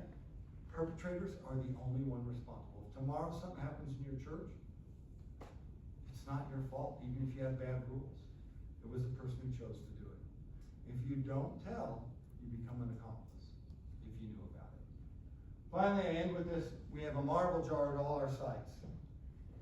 And unfortunately now, at a number of our sites, we have 2 marble jars. Each year at Ralston House, just from those 4 counties, we interview about 1,100 to 1,200 kids. 70% of those sex abuse. When a kid leaves, we ask them to put a marble in the jar. We say, that's so we can remember you, and you can remember you're not the only one this happened to, because most people think it was about me. When they see that big jar of marble, they and their parents often think, I get it. There must be, it's not just about this happened to me, it happened to a lot of people. And now 3 years ago, and I've been using this story every time I speak since, we had a 9-year-old boy leaving our North Glen site, and he was putting his marble in his jar, and he turned to our victim advocate and said, that's a jar full of courage. And I thought, wow, he completely grasped it. This is the most difficult thing a kid will ever have to talk about. And as an adult, if somebody makes a report to you, or you have to report somebody's boundary violation, or you have to ask somebody to get a background check, and you think, wow, this is a little hard. I want you to think about multiple jars at each of our sites, and all the bravery that went in there. And I ask you to be as brave as our kids who are coming to tell this story. Do the right thing, put the right rules in place, and then enforce them. It is hard. I've been in this field since I was 21 years old, and I get sick to my stomach still when I have to make a report. I wish I could say it is easy, and I hate it, and I don't like it, and I get all the things I want to not do. But I realize the kids can't do it. It is up to us as adults to protect them. We do it in all other spaces. We think it's up to adults to protect them. And then with sexual abuse or something like this, we think, well, maybe they'll tell somebody else, or maybe they'll do this. So I ask you to do that. My staff always says, remember to thank them. You may not ever hear it, but I'm telling you, we have kids who come in who tell us horror stories about their life, but they also tell us some of the places they feel safe. And it is churches, it is schools, it is some of their sports teams. It's the place where they can go and they're not being hurt. It's a place where they can go and they can feel listened to. And so my staff always says, we can tell the difference. The kids who got good adults around them, therapy-wise, we know they will heal quicker. The better they're pre-morbid, the better they were before anything happened to them, and the more supportive adults they have, the better they heal in the long run. And so for you who work in churches or work with kids, I thank you for your work, because it makes our job easier, and it's already helped a kid who maybe hasn't been hurt, who might get hurt. It's already going to make them heal better. I answer any questions you might have, and if not, thank you for coming. We have brochures up here. We have my card. We also, because we are a nonprofit, we have a golf tournament coming up in October up at Broadlands, And we have a beer and brats up at Pro's Brewery. They are providing all the food and drink to us for free, and we're charging $45. So if you want to support us, or just have a good time in golf, or go have a beer at Pro's, we'd love to have you there. But otherwise, thank you very much, and I'd answer any questions somebody might have. If we want to start a training program at our church, where can we get material to get started? We are more than willing to come out. We don't charge for any of our training. We come out evenings, weekends, days, and we will start it. We are also more than willing to review, like a lot of groups say, they have policies and procedures. We'll give you copies of what are called model policies and procedures for church. And we're more than willing to look over those too and give you any ideas we might have. I have a question. I'm a foster for over 16 years. And many kids put little marbles in those jars. And everybody in your group has absolutely been fabulous. We've gone to several different locations. They're wonderful kids, and I absolutely love it.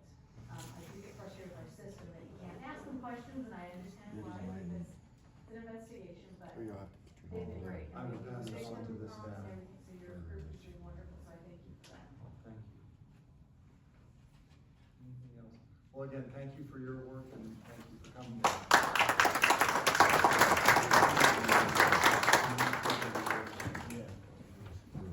You're really good at this, Don. I mean, it's only 2 minutes after 8. That's amazing.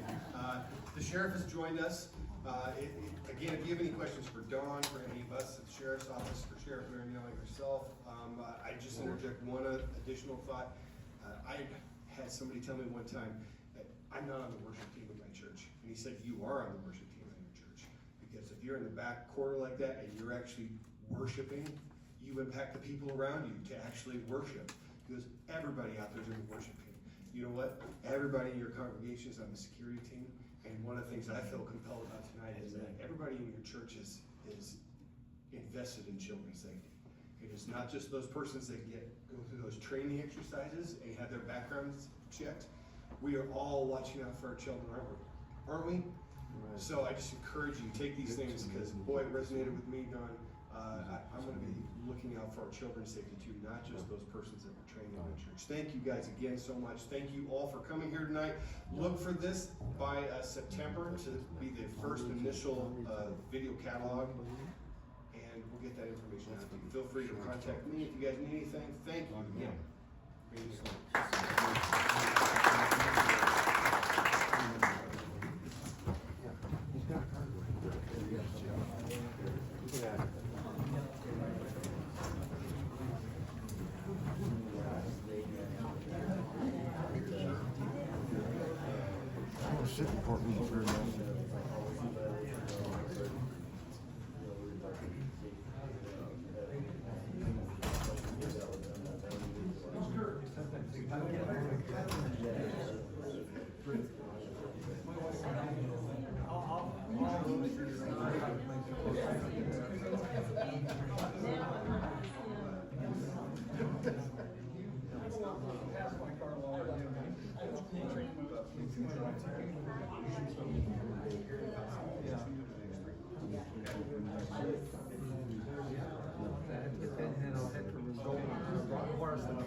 Zoom in on the kids, you know, we got to keep their arms.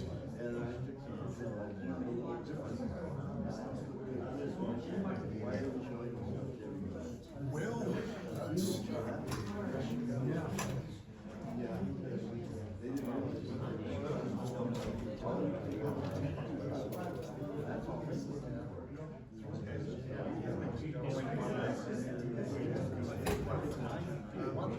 Storyteller gets live streams and kids are almost video. By golly, that's what we said, so, it's for the kids. And, I'm gonna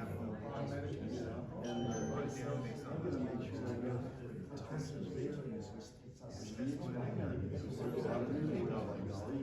go. That's why it was usually, I don't want to be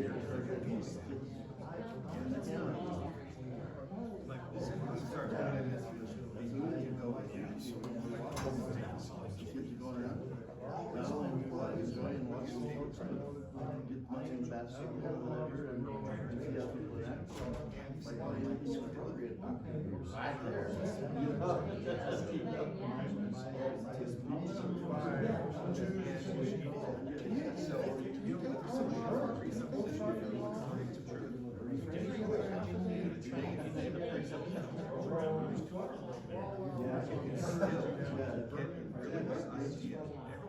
You're like, you should do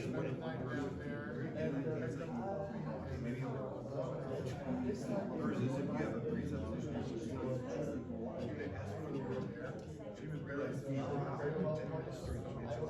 video of one person. I think it's wonderful.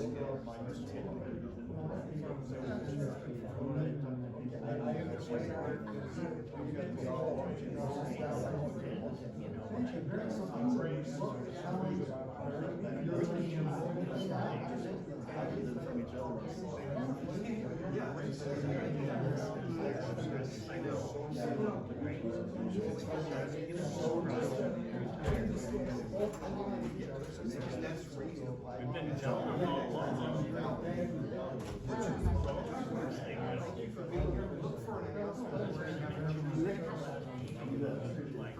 I take a picture.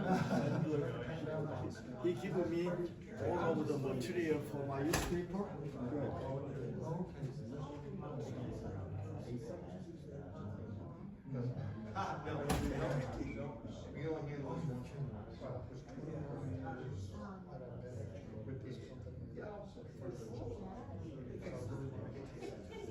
You have to get somebody new. We're getting better at it. I think we put quality.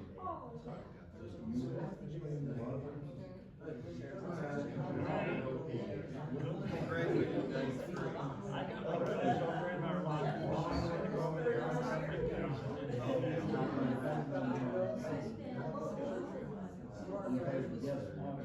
oh, are they? no, that's what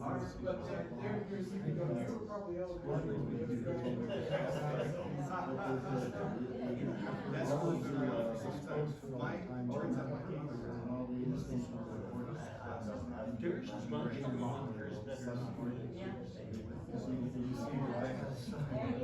Until then.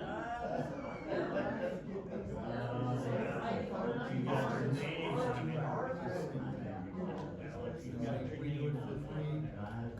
You're special.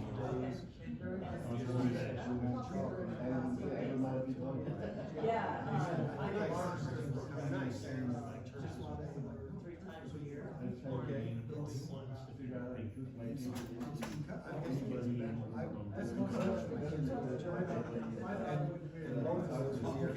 She was fair. We played them on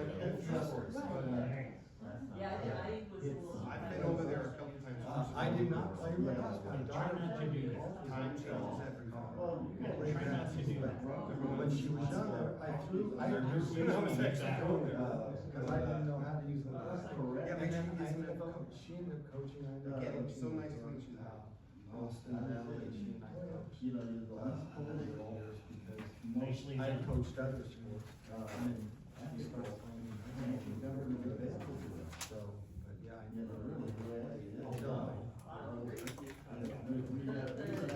I was just gonna say, you play golf. Yeah, I know.